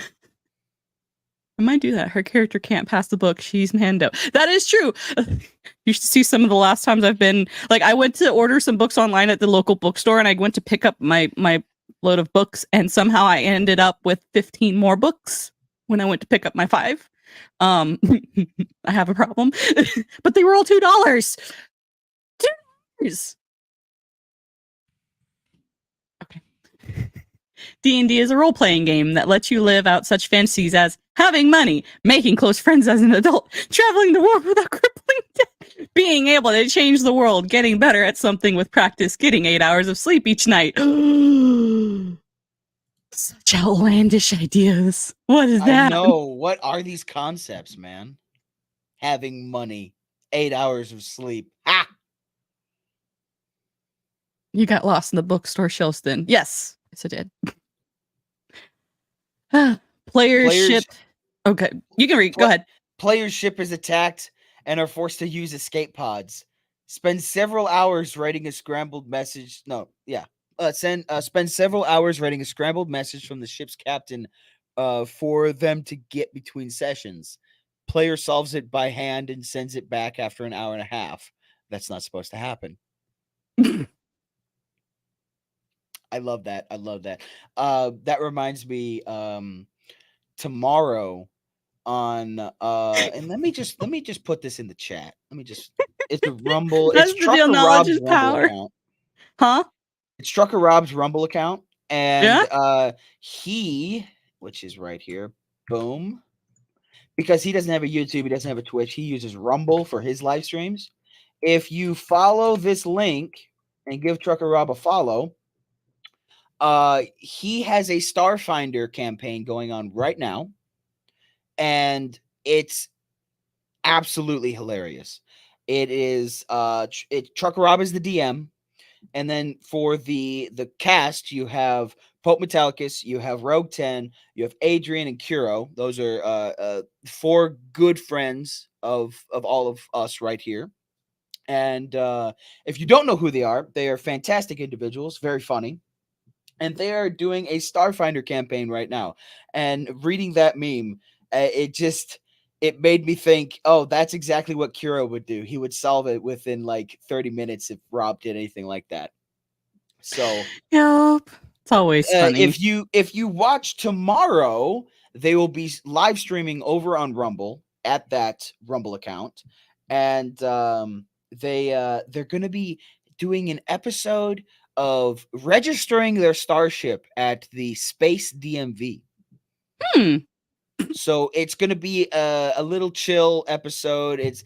There's probably going to be some major twists, knowing Rob, but it's going to be a DMV episode, and I can't wait for it because it's going to be absolutely hilarious. Yes, I'm excited. Y'all should watch it. Making a bard that seduces everything that moves. Making a bard that became a father and started doing dad jokes as his bardic performance. No, that's nope, nope, nope.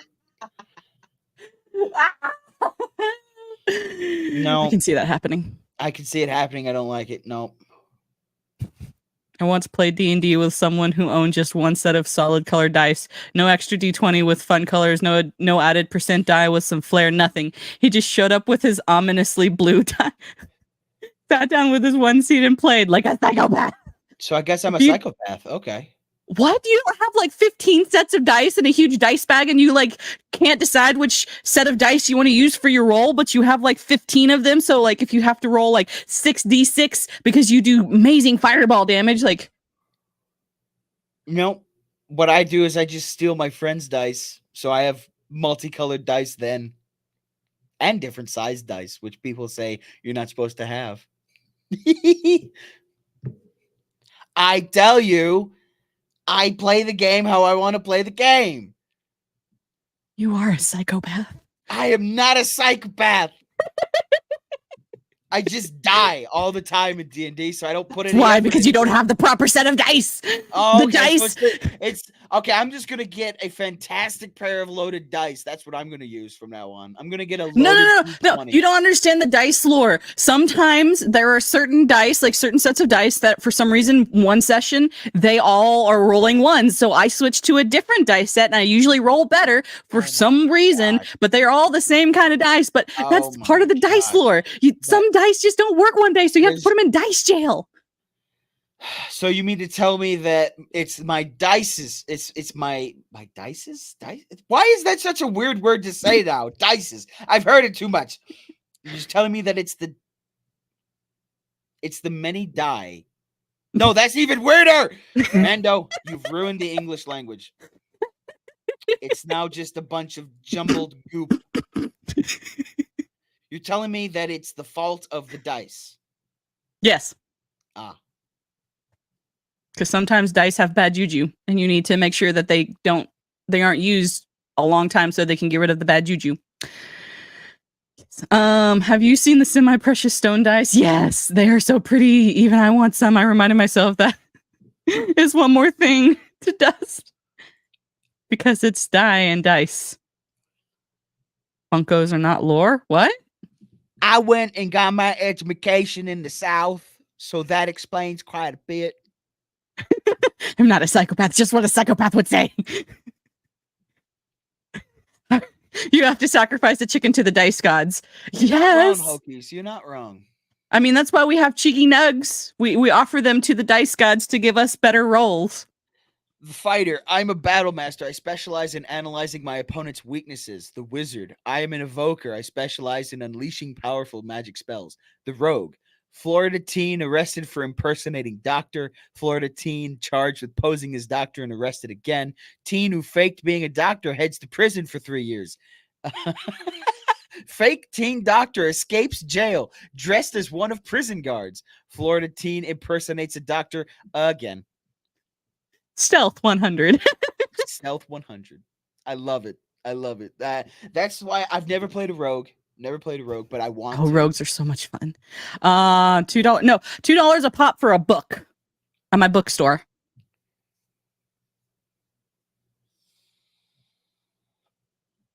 Dice are more expensive. I have a set of metal dice, and they're very shiny, and I love them. When the DM fudges a critical attack roll because it would cause a TPK, just got to help everybody out.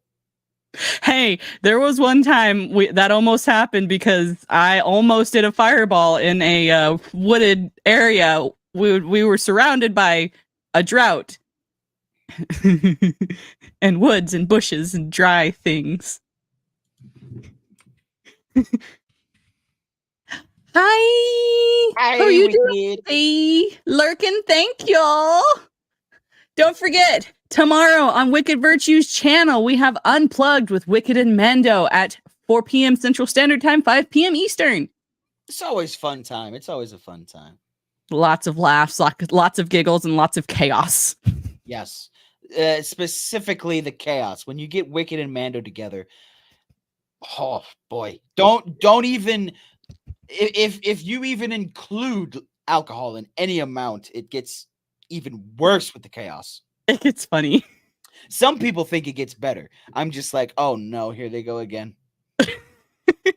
Y'all should have seen us in Orlando, man. Oh yeah. Looking at these star cut amethyst. Oh. Yep. Yep. Sometimes dice are 1,500. yeah. Well, I mean, it is amethyst. It's an actual rock. It's not just Mhm. plastic, so it makes sense. Yeah. Could you First camp imagine? Could you imagine if they made dice out of diamonds? Whew. Talk about expensive and a waste of diamond. It kind of would be. I wouldn't make a dice out of diamond. Like, that's a little much. All right, first campaign PCs. Yes, accurate. The fellowship. Fifth, Everyone wants to work together. fifth campaign PCs. Whoa, a dinosaur. Is that a guy covered in bees? Bees. This guy is made of bees. Yep. Yep. And that's why D&D is the best RPG. Yep. Exactly. Because you can do whatever you want.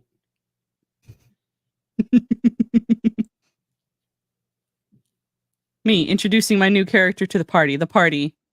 This phenomenon only occurs once every 20. I imagine this is you, that's Ark. me. That's me. Like, I died 3 times in a campaign, but I was like, you're just going to have to let me create a new character sheet. So you're going to have to let me create a new character, a new everything, and I'm going to have to come up with a new backstory. I had to come up with like 5 new backstories just in case I died 2 more times. I was like, okay, if I die here, I'm going to be the dwarf. If I die here, I'm going to be the elf. The party suffering the consequences of their actions, DM. Look at that thing. Nature's beautiful. Yep. And that's my fault again, is because if there's like a group of goblins, like I'm thinking, oh, it's just a goblin. I can go ahead and kill that. I'm a warrior. I can kill that. Like that, it'll be fine. No, I had both of my Achilles tendons sliced by a goblin one time, and when that happens, you can't walk, and so I was immobilized, and then I was basically useless for the rest of the campaign, and my team kind of left me in town while they went to go finish the quest. And then, of course, they didn't share any of the loot with me. What kind of crap is that?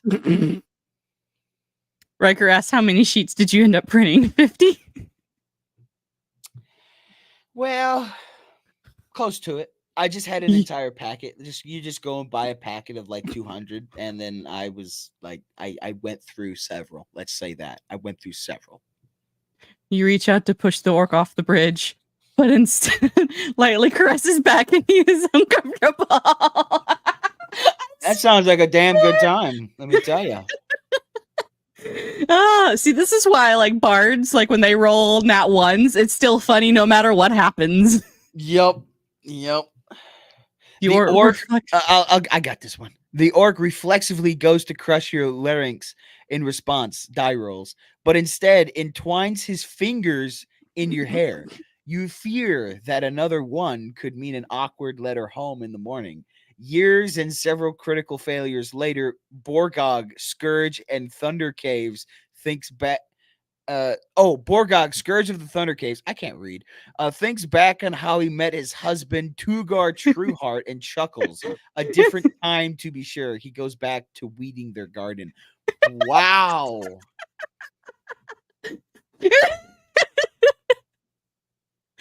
I can see this happening. I can see it happening.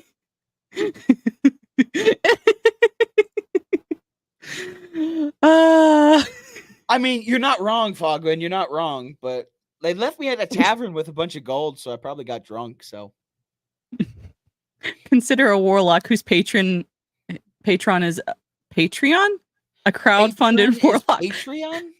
Oh, okay. A crowd-funded warlock. Every magic being who's interested in bankrolling the shit show can add a little to the pile. They've got a little milestone list to reward tiers and everything for just one invocation a month. This warlock will literally murder one person of your choosing on every full moon. There's a bargain. Gods, fiends, fae, and beings from beyond, all welcome to donate today. I mean, that's what I see a lot. That's what I see a lot of people doing. Just like if it's on a YouTube live stream and they do a donation, like something has to happen. Most of the time, it's the DM that does like the shenanigans because of chat. But I Mm-hmm. have seen where characters, if you donate and you want the character to do something or you power up the character, that's always fun. It's always Mm-hmm. great to put it on Patreon. I think that would be even funnier. Ark was hiring all the dancing girls buy drinks for the tab and hope they didn't want any of that gold. Whoopsie. Yeah, I mean, the gold was gone by the time they got back, so it kind of explains why they didn't give me any. Bard panicking during combat. Shit, I don't know what to do. Wizard, do something, anything. Just plays the lute or the guitar or whatever instrument you have and just screams.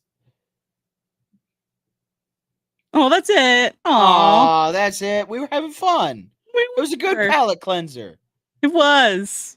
What next? What next? Are we actually going to get through a couple articles? Very nice. A little bit. Let's see. The other one, I kind of anime related, and we kind of talked about One Piece a couple weeks ago, so we're gonna do it again because there's been an update. That's what happens to Ark when he runs Tarkov with Nazmir. Oh my gosh. Oh That my was funny. gosh. You're not wrong. You're not wrong at all. There are times where we're running through on a raid on Tarkov with me and Nasmir, and it's just, oh, there's an enemy. Don't get shot. I get shot. I just start screaming and try to run away. Most of the time, I get shot in the leg, so you can't run. It's great. Oh, what is this? We got One Piece bounding into comics. This should be fun. Yup, One Piece creator. I can never pronounce his name. Oda. Ichiro Oda, okay, provides Ichiro. update on live action Netflix series. They've promised that they won't launch it until I'm satisfied, because the last article we talked about was the people who've kind of screened the One Piece live action Netflix adaptation have said that it's bad, like real bad. And so Netflix is backtracking and saying, "Oh no, they don't know what they're talking about. It's going to be great."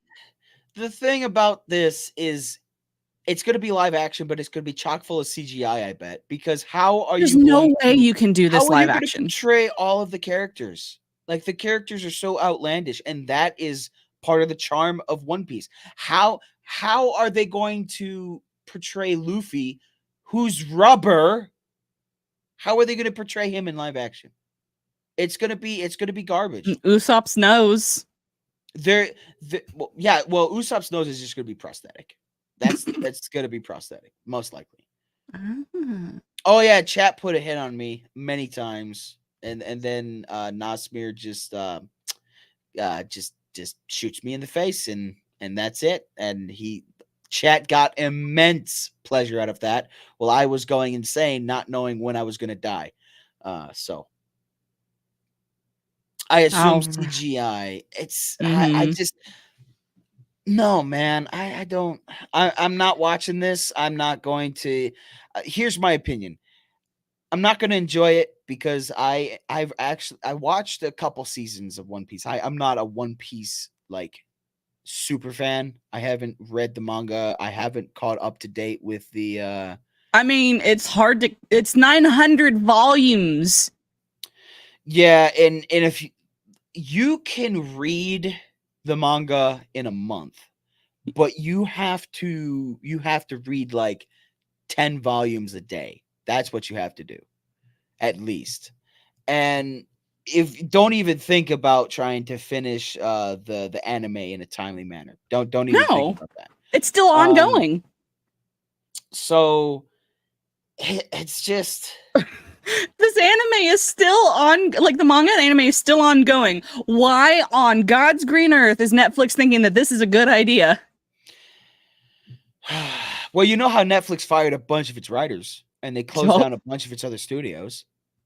They closed down almost all of its anime studios. There's a reason for that. I'm not looking forward to this. I am not. I am not going to watch it. I don't even have a Netflix account anymore, so I don't have I to. do through our I phone don't. provider, so I don't have to worry about like supporting this. I don't have to worry about not supporting this. I don't even have to. Like this is the first news that I've heard about One Piece, the live action Netflix adaptation, uh, in a good couple months. So I just I'm gonna pass. That's my opinion. I'm just a pass. Like it's not gonna be as good as the anime. It's not gonna be as good as the manga. You're not creating anything new. You're probably just gonna retell an already told story. I don't care. I don't care. I mean, they've already taken out Chopper from like the like from what I've seen, like art and stuff and like promo pictures. Usopp's not Usopp.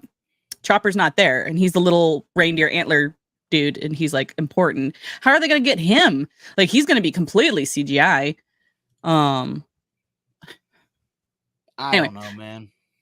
after Netflix's infamous mishandling of Cowboy Bebop, which is something that like that was so easy. It was so freaking easy for them to get it right.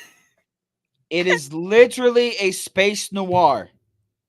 Space cowboys with humans and robots and a talking dog, or not a talking dog, a robotic dog. No one. Yeah, yeah. Was he robotic? Bounty Dog? hunting. Yeah, the corgi's robotic. Ein, the dog, Ein, which was short for Einstein, Mm-hmm. is a robotic Yeah. corgi. I never put two and two together. I have failed Cowboy Bebop. I need to go rewatch that. That's what I'm gonna go rewatch the 1998. I think that's when it came out. The I think so. 1998 anime. That's what I'm gonna do. Like after this podcast is over, I'm just gonna go watch Cowboy Bebop and probably play Sea of Thieves. Glad no, Fogwood, don't speak that into existence. So the gist of this article is basically that they're gonna continue with the adaptation. Mm-hmm. The fans' expectations are low, and but Oda says that he's not going to let them release it until he is satisfied. Uh, what his satisfaction means, his satisfaction is going to be different than some uber super fans satisfaction. Ein was a data dog. Yeah, he had top secret data in him. Yes.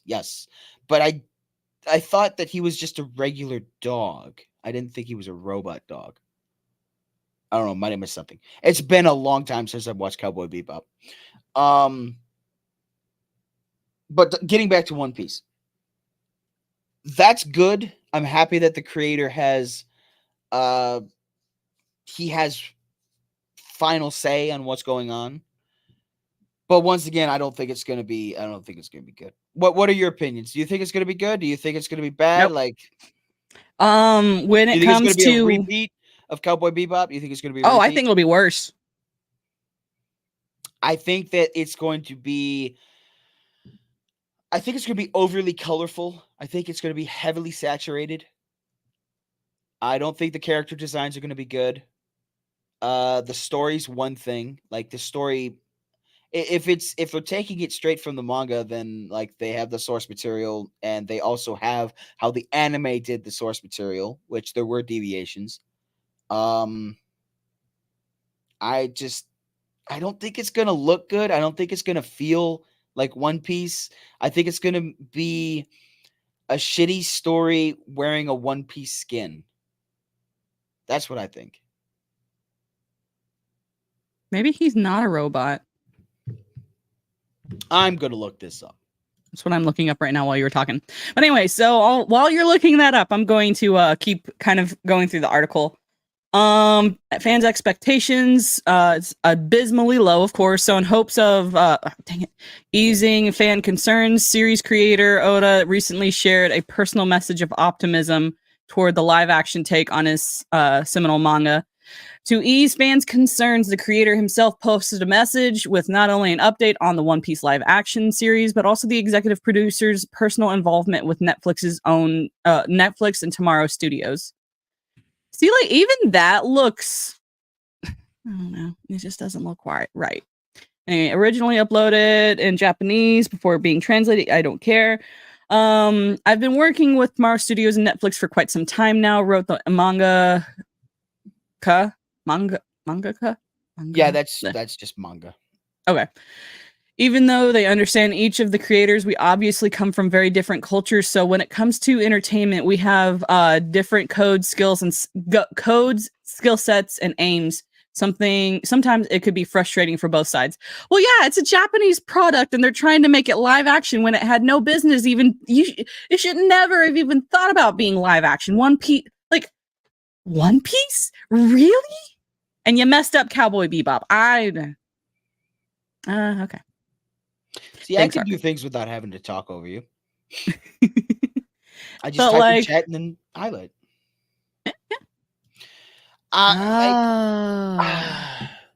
It felt like we're all trying to get to some place. How come we're not on the same wavelength? There was even a time when I thought this is a foreign production possible. You should have followed your gut and said no. There's a reason you have Eastern media and you have Western media. Eastern media can't really do Western media. Western media can't really do Eastern. It's very, very difficult. Mm-hmm. Anything with a Netflix logo looks tainted. I disagree because I disagree because their comedy specials are top tier. Netflix comedy specials are great. Mm-hmm. Considering my expected lifespan, I believe this is my last chance to bring One Piece to the entire world. It's already there! Hinting that, unlike the manga, he had no contingency plan to ensure the quality of a live-action series in the event of his premature passing.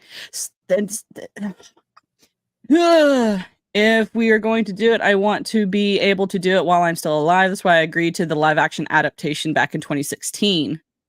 He just said no. Since then, Netflix has committed enormous resources to production. He explained, it was announced earlier that the show will launch in 2023, but they've promised that they won't launch it until I'm satisfied. Well, see, there's Chopper again. He goes from being a tiny little reindeer to a hybrid reindeer man dog thing. How are they going to do those transformations in a live action? Basically, optimistic. Okay. They're burning with passion and also reminded everyone involved that this should be fun. We're in the final process of finishing all. It's only going to be 8 episodes? That's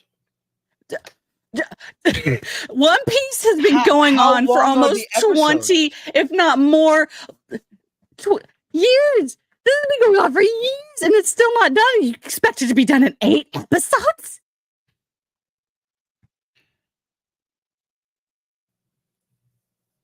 But they are making a Trigun sequel.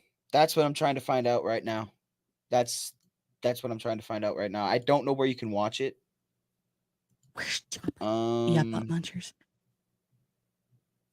Okay, so you can watch Trigun. So they're calling it Trigun Stampede, I believe. And you can watch it on Hulu and Prime Video. So I think 8 you can watch episodes. Yeah.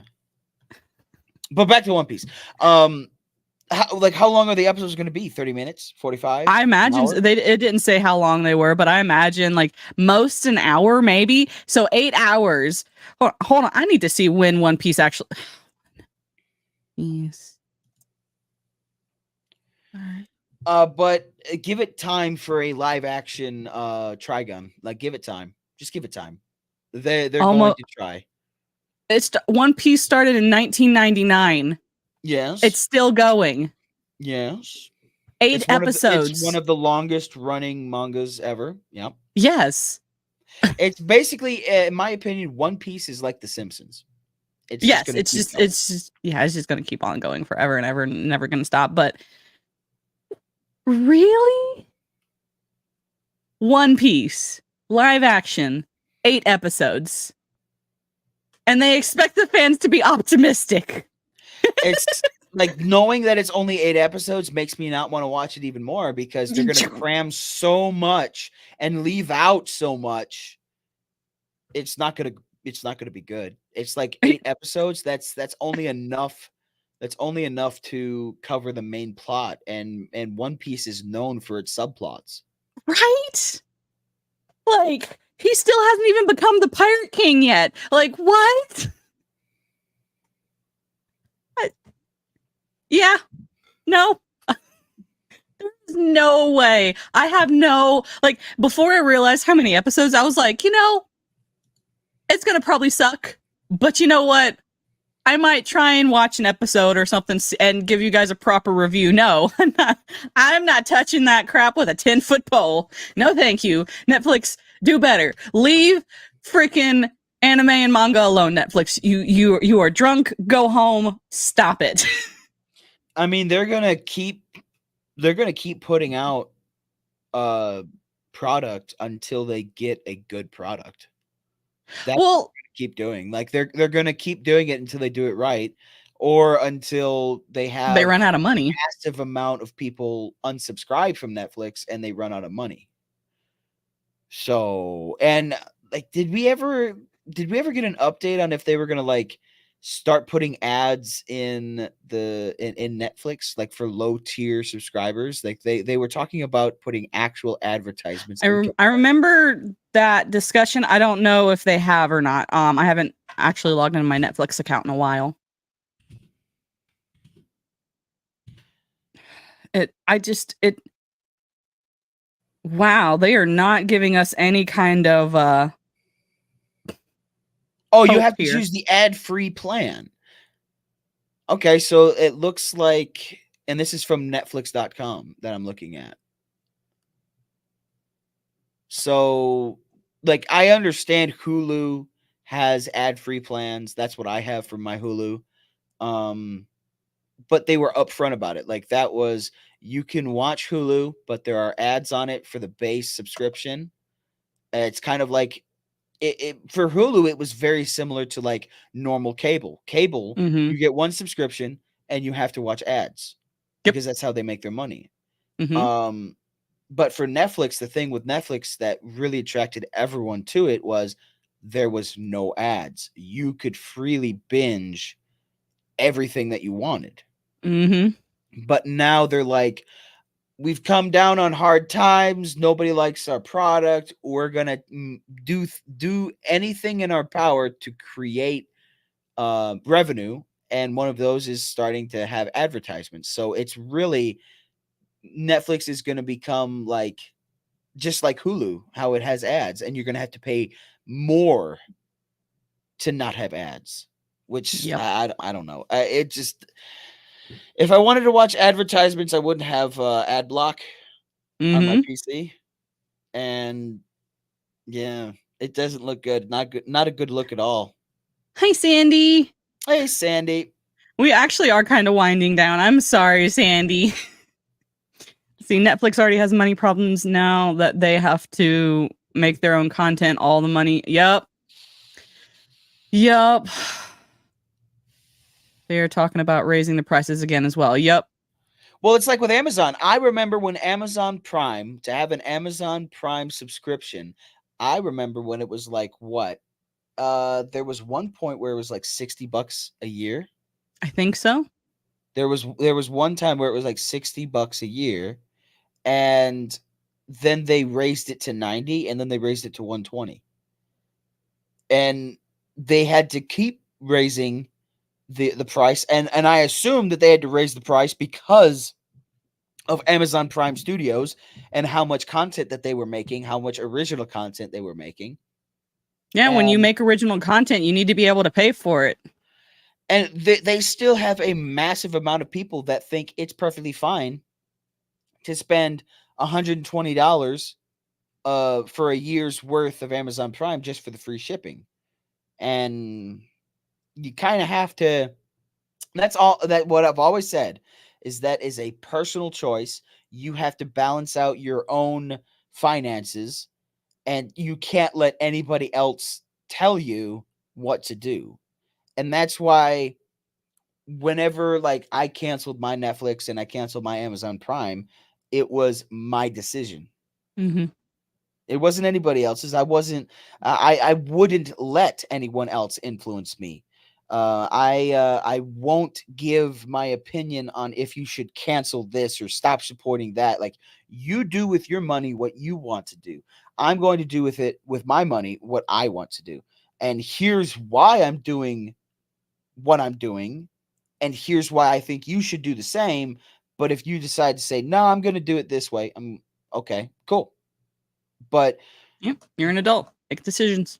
you're an adult, and we can always say, like, look at the boycott of Bud Light. There were people that were highly upset about the ethics and morality of their new spokesperson, Bud Light's new spokesperson, and they decided to stop drinking Bud Light and go to some other beer company to buy their beer from. And it has hit so hard the Bud Light company that I'm pretty sure that they're rethinking everything. And so boycotts do work. Modern day, that was a modern day boycott. Done right. Um Done right. It was, you had a massive wave of people leave Bud Light and not support them and go to their competitors and buy their beer. You can do the same thing to Netflix, you can do the same thing to Amazon, you can do the same thing to Tesla. You can do the same thing to every corporation, every company, whether they're privately funded or not. If they create a product, don't buy the product. And if you don't buy the product, they don't make any money. But then they'll just go to the United States government and ask for a bailout. But that's a completely different discussion, not one related to books or pop culture or anything like that. So we won't have it here. But my point is, you do with your money what you want. I'm going to do with my money what I want. And if I think it's worthwhile to have a boycott, I will tell you, hey, this is my opinion. I think we should have a boycott. Here's why. Uh, Now you do with that information and that opinion what you will. Like, I've already told you I'm not doing this. But if you keep doing this, I'm still going to be your friend. Like, if you keep Mhm. supporting them, if I have friends that love Marvel, they love everything Marvel. I have friends that love everything DC. I'm still friends with them, even though Mhm. I don't. I have yet to watch anything DCU. I have yet to watch anything there. I've stopped watching MCU stuff because it just doesn't interest me. They're not creating characters that are unique enough or cool enough for me to want to watch anything MCU related. Same goes for DC. I think that they are not portraying the comics in a good way. Mhm. So I don't watch them.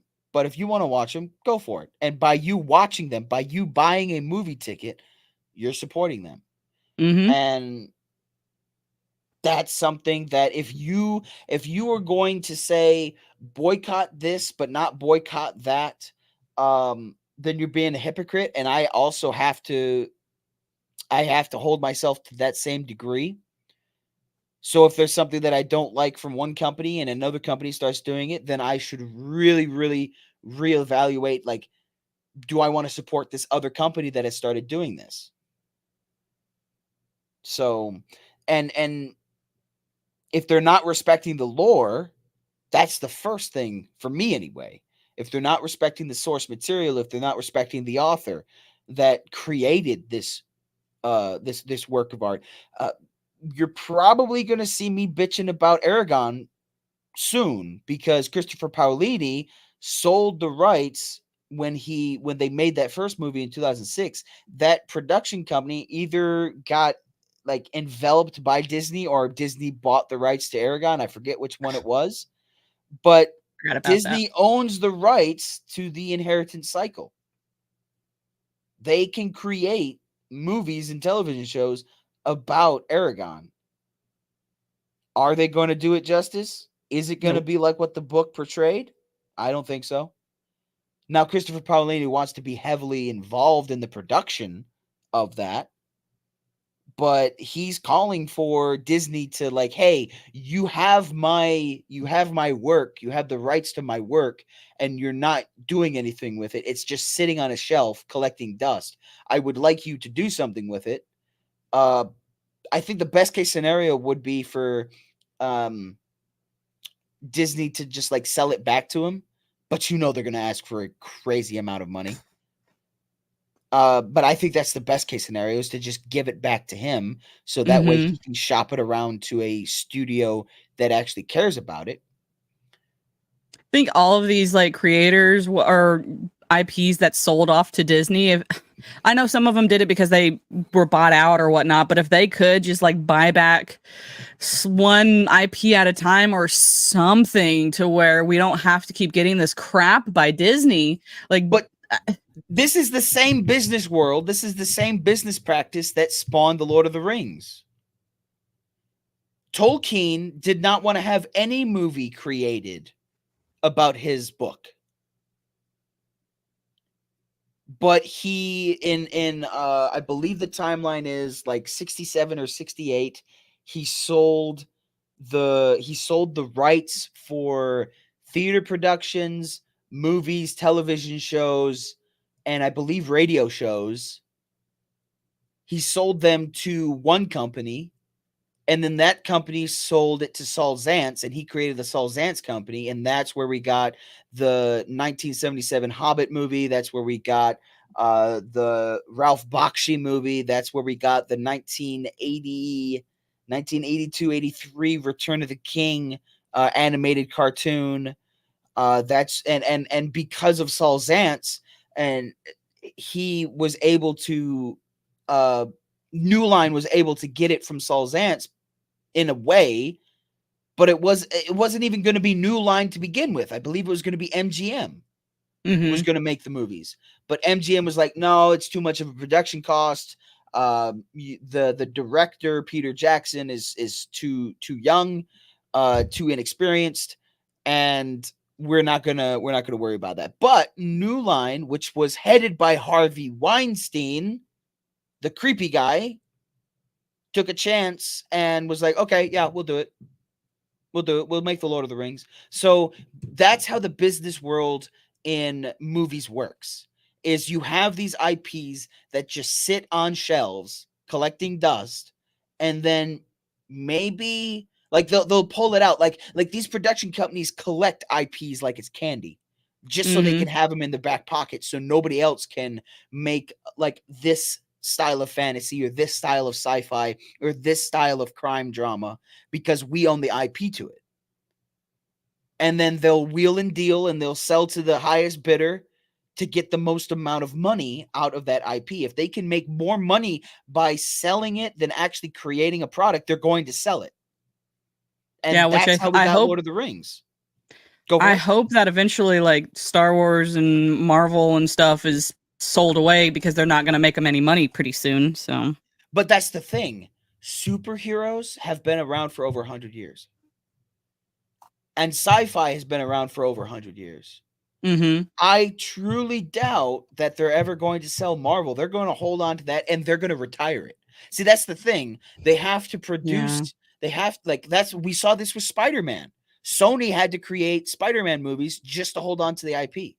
Yep. Because if they didn't, then they would have to do like they would have to it's some form of like, I think, copyright law or something like that.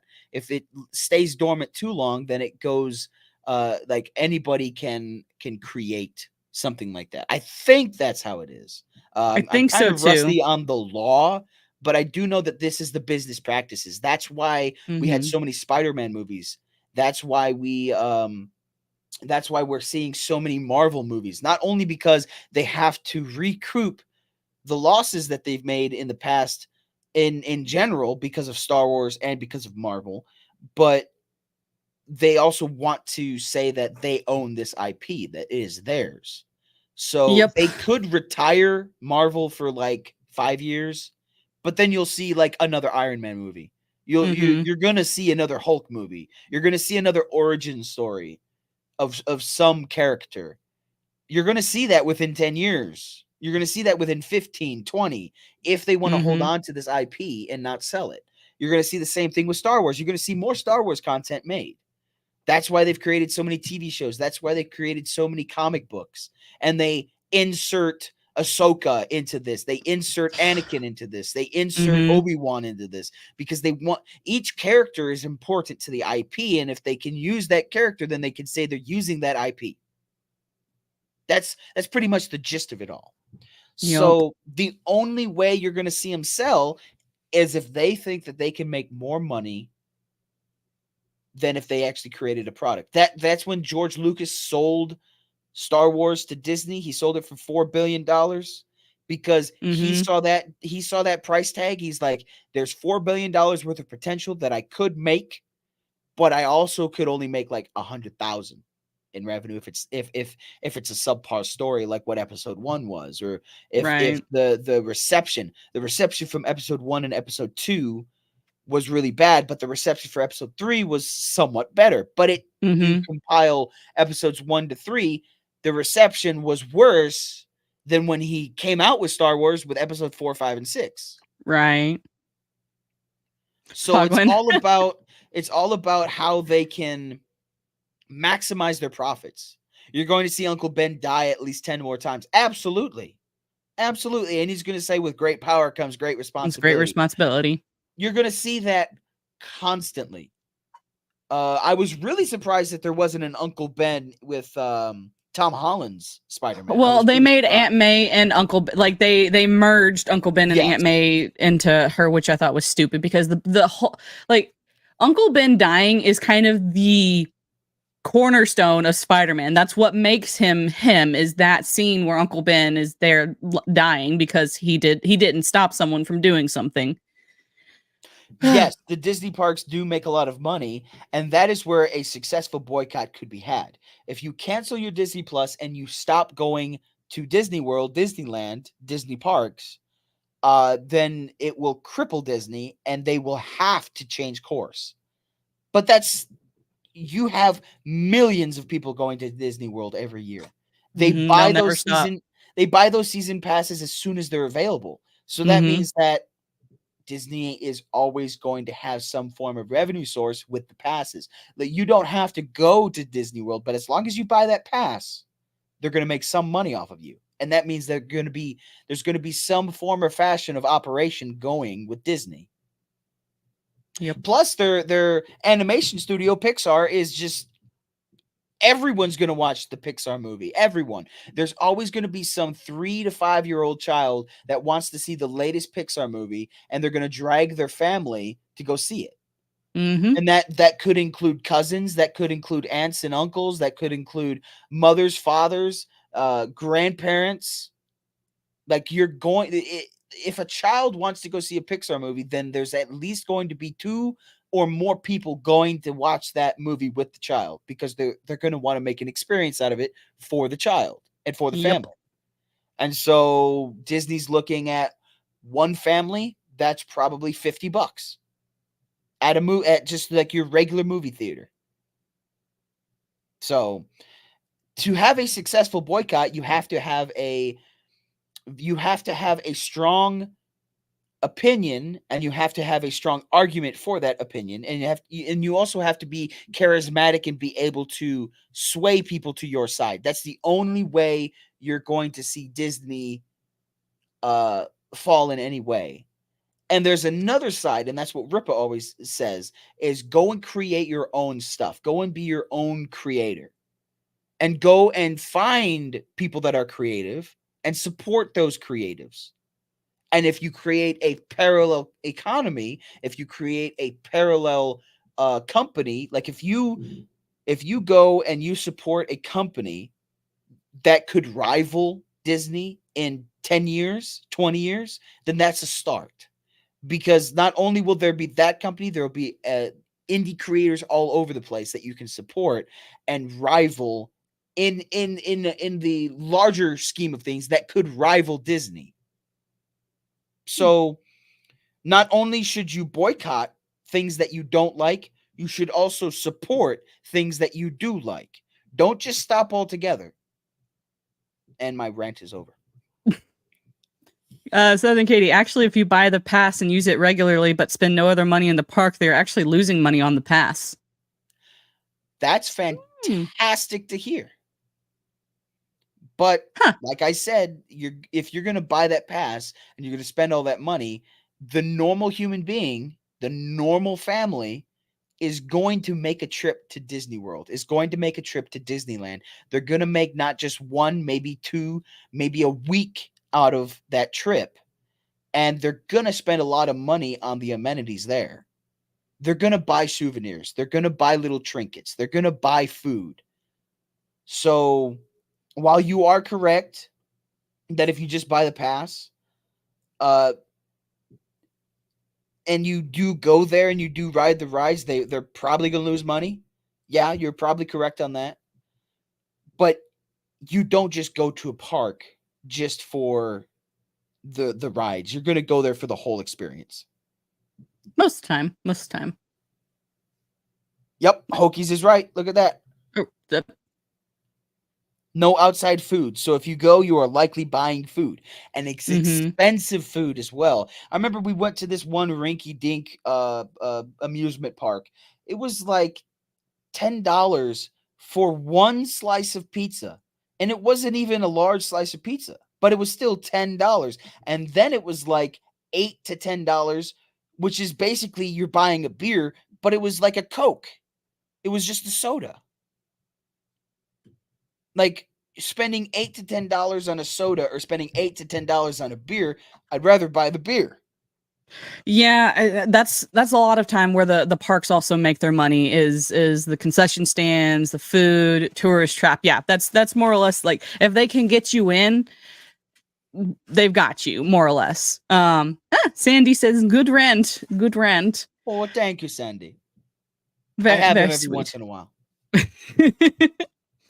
But speaking of rants, we are actually having to wrap up. So, Ark, what all are you doing? What's going on with you? Got any fun things? So, I am going to drop the link to my Discord because I do have some news. Every week, at least twice a week, in the Discord, we try to play games and we try to have fun.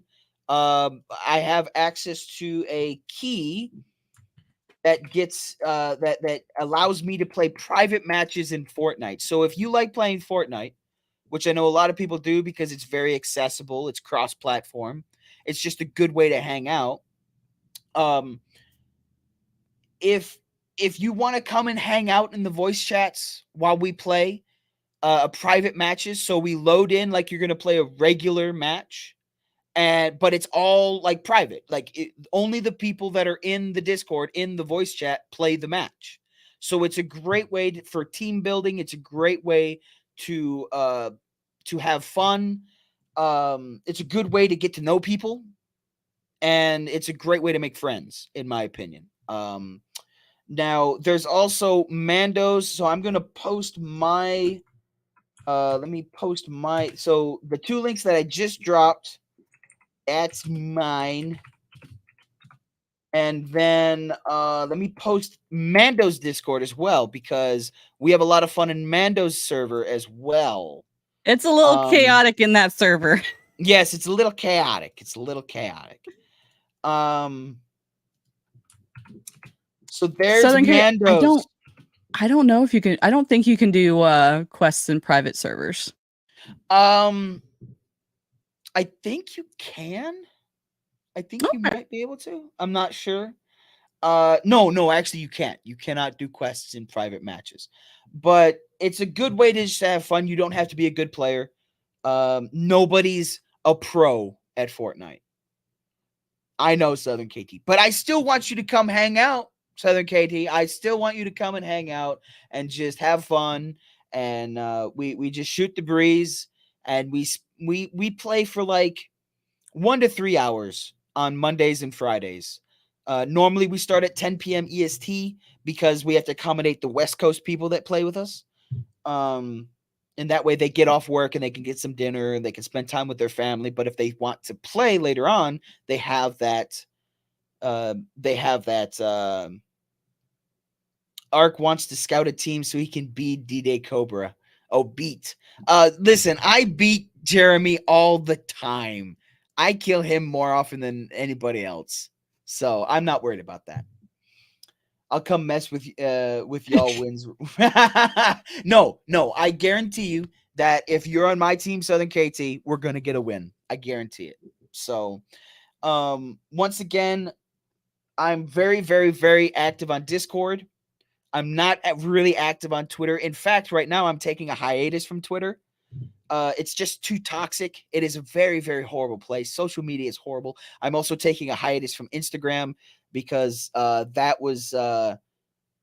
also not a good place. Like no social media platform, including YouTube, is a good place to be constantly online. Like get out, enjoy the sun, go breathe Touch some in, grass. touch some grass, breathe in the wind, look at the trees. That is what it means to be a human, is to be outside. You shouldn't be inside all the time. But twice a week, we're inside, we're playing Fortnite, we're having fun, and we're just getting to know each other better. So Yes. Yeah, Jacob, just send us messages and stuff. Let us know. when I'm available, Jacob, I will let you know, and we'll work something out. Absolutely. So heck yeah, Fogwin. Touch grass. Yes, Ew, Fogwin. fresh air. I even get Mando to join sometimes. I just say, hey, Mando, come on, play. Yeah, sometimes I jump on there, but I've also like having a motorcycle and with the weather being nice, like after this stream, I'm probably gonna go out and ride my motorcycle for a few hours. Like it's good to get outside. Everyone needs to leave social media for a while, and they need to go outside and have a relaxing time away from the computer, away from work, and leave your phone too. Like, well, no, don't leave your phone, but like uninstall the apps on your phone so you don't even want to use them on your phone. So, yup. I Anything plan else? on streaming on Twitch. I plan on streaming on Twitch Monday and maybe Tuesday. But it's gotten to this weird point in my life where work most definitely comes first. You have bills to pay. And it's gotten really difficult to balance streaming and work and also just regular IRL stuff. So I've basically gotten to this motto of I'm going to stream when I want to and I have time. If I have the time, but I don't want to, I won't. But if I have the time and I want to, I will. So that's pretty much it. It's very, very sporadic. I miss you too, Southern KT. I do miss streaming.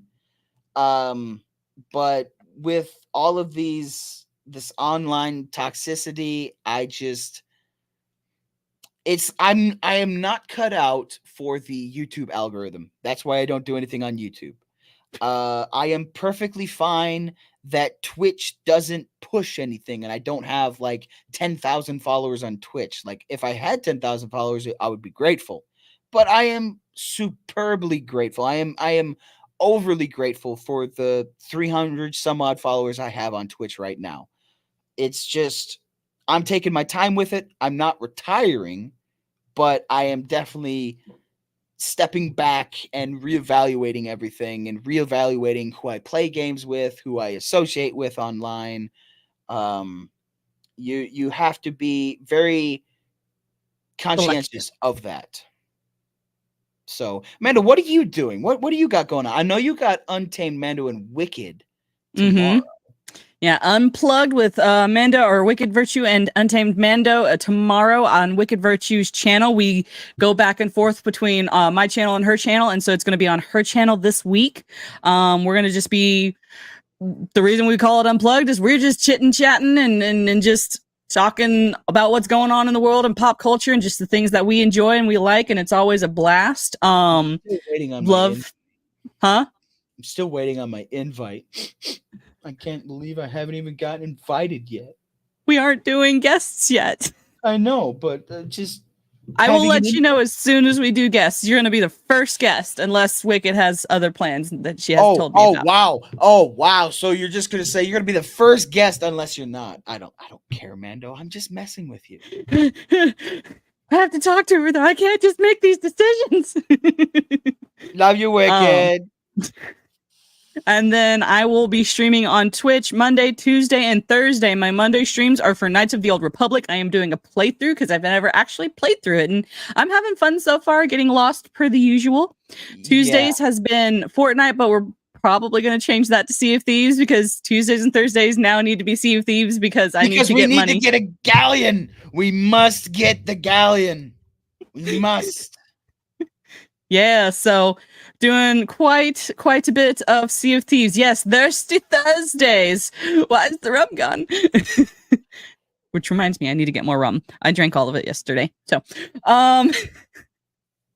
and then of course next week, more next Saturday, more Literary Souls, and don't forget June 10th. I will be having a bunch of panelists and guests. We're going to be talking about The Lion, the Witch, and the Wardrobe. Of course, Elijah, Smile a While, and possibly another guest who I will not name because it's me. I don't want. Once again, I wasn't invited. I'm sad. Do you? You're so easy to mess with, Mando. I love it. No, but seriously, y'all should check out that fantastic panel. It is going to be a ton of fun. I'm going to enjoy it when I'm in the chat. You know, I'm Fogwin. That's an idea. I don't know though, but one of these days I will. I promise one of these days I'm going to get Mazza on Literary Souls and we're going to read Cat in the Hat. Yep. And it's going to be so amazing. It's going to be so huge. It's going to be huge. Oh, man. Also, check out Jacob Ironside. He's a cool YouTuber. Yes, he is. Does a lot of cool things. Good art. Love it. Love him. Great guy. Good sense of humor. Absolutely. And, yeah, let me quickly just drop that. Hokies, if you beat me to it, get Jacob's YouTube. Jacob Ironside.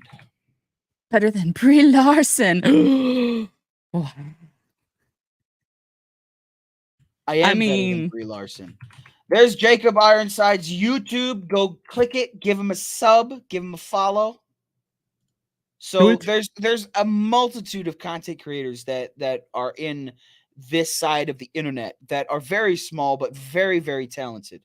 And we should all shine a light on them and support them in any little way that you can. If you subscribe to somebody, that boosts their numbers. If you watch their video live, that boosts their numbers. If you watch their VOD, that boosts their numbers. Any little thing. It doesn't always have to be monetary support. Fogwin, you know what I got to do. I'm not going to put you in timeout because I can't remove the timeout, but I will delete the message. Fogwin, you know better. No pineapple on pizza here. That's awesome, Jacob. All in the mix. Also, before I forget, and talking about supporting other amazing creators, Wicked Virtue needs 2,000 watch hours until she's monetized. She's already got the 1K subscribers. She just needs the watch hours. So if you have not, you should go over to Wicked Virtue's channel and watch all of the videos she's ever made ever, because she just she's over halfway there to being monetized on YouTube. She's already got, it's 4,000 watch hours, 1,000 subscribers, and some other stupid stuff, making sure that her channel's never gotten strikes or whatnot, which she hasn't. But yeah, she just needs 2,000 more watch hours. So watch the heck out of her videos, because and we have to be quick about it, because getting the 4,000 watch hours is on a rolling calendar. And what I mean by that is, if in January of last year she had 2,000 watch hours, well, she's already missed that because we've already passed January of this year. So you have to be very quick to get those 4,000 watch hours to get monetized. That's why it is so difficult. Getting 1,000 subs on YouTube is a milestone by itself, but getting the 4,000 watch hours is another milestone that is equally as important, and you have to get that extremely fast. Mm-hmm. Um, So yeah, so everyone wants the go heck out of her show stuff. go show all the support and love you can to Wicked, a fantastic content creator. She's really grinding it out. She's been doing this for a very long time, and now it's really starting to pick up steam. And all the best to Wicked. Absolutely. All right. Well, thank you guys, chat. Thank you, Ark, for hanging out. It's been a blast. It's been a blast. So yeah, see you guys hopefully tomorrow on Unplugged on Wicked's channel. So bye guys. Bye bye.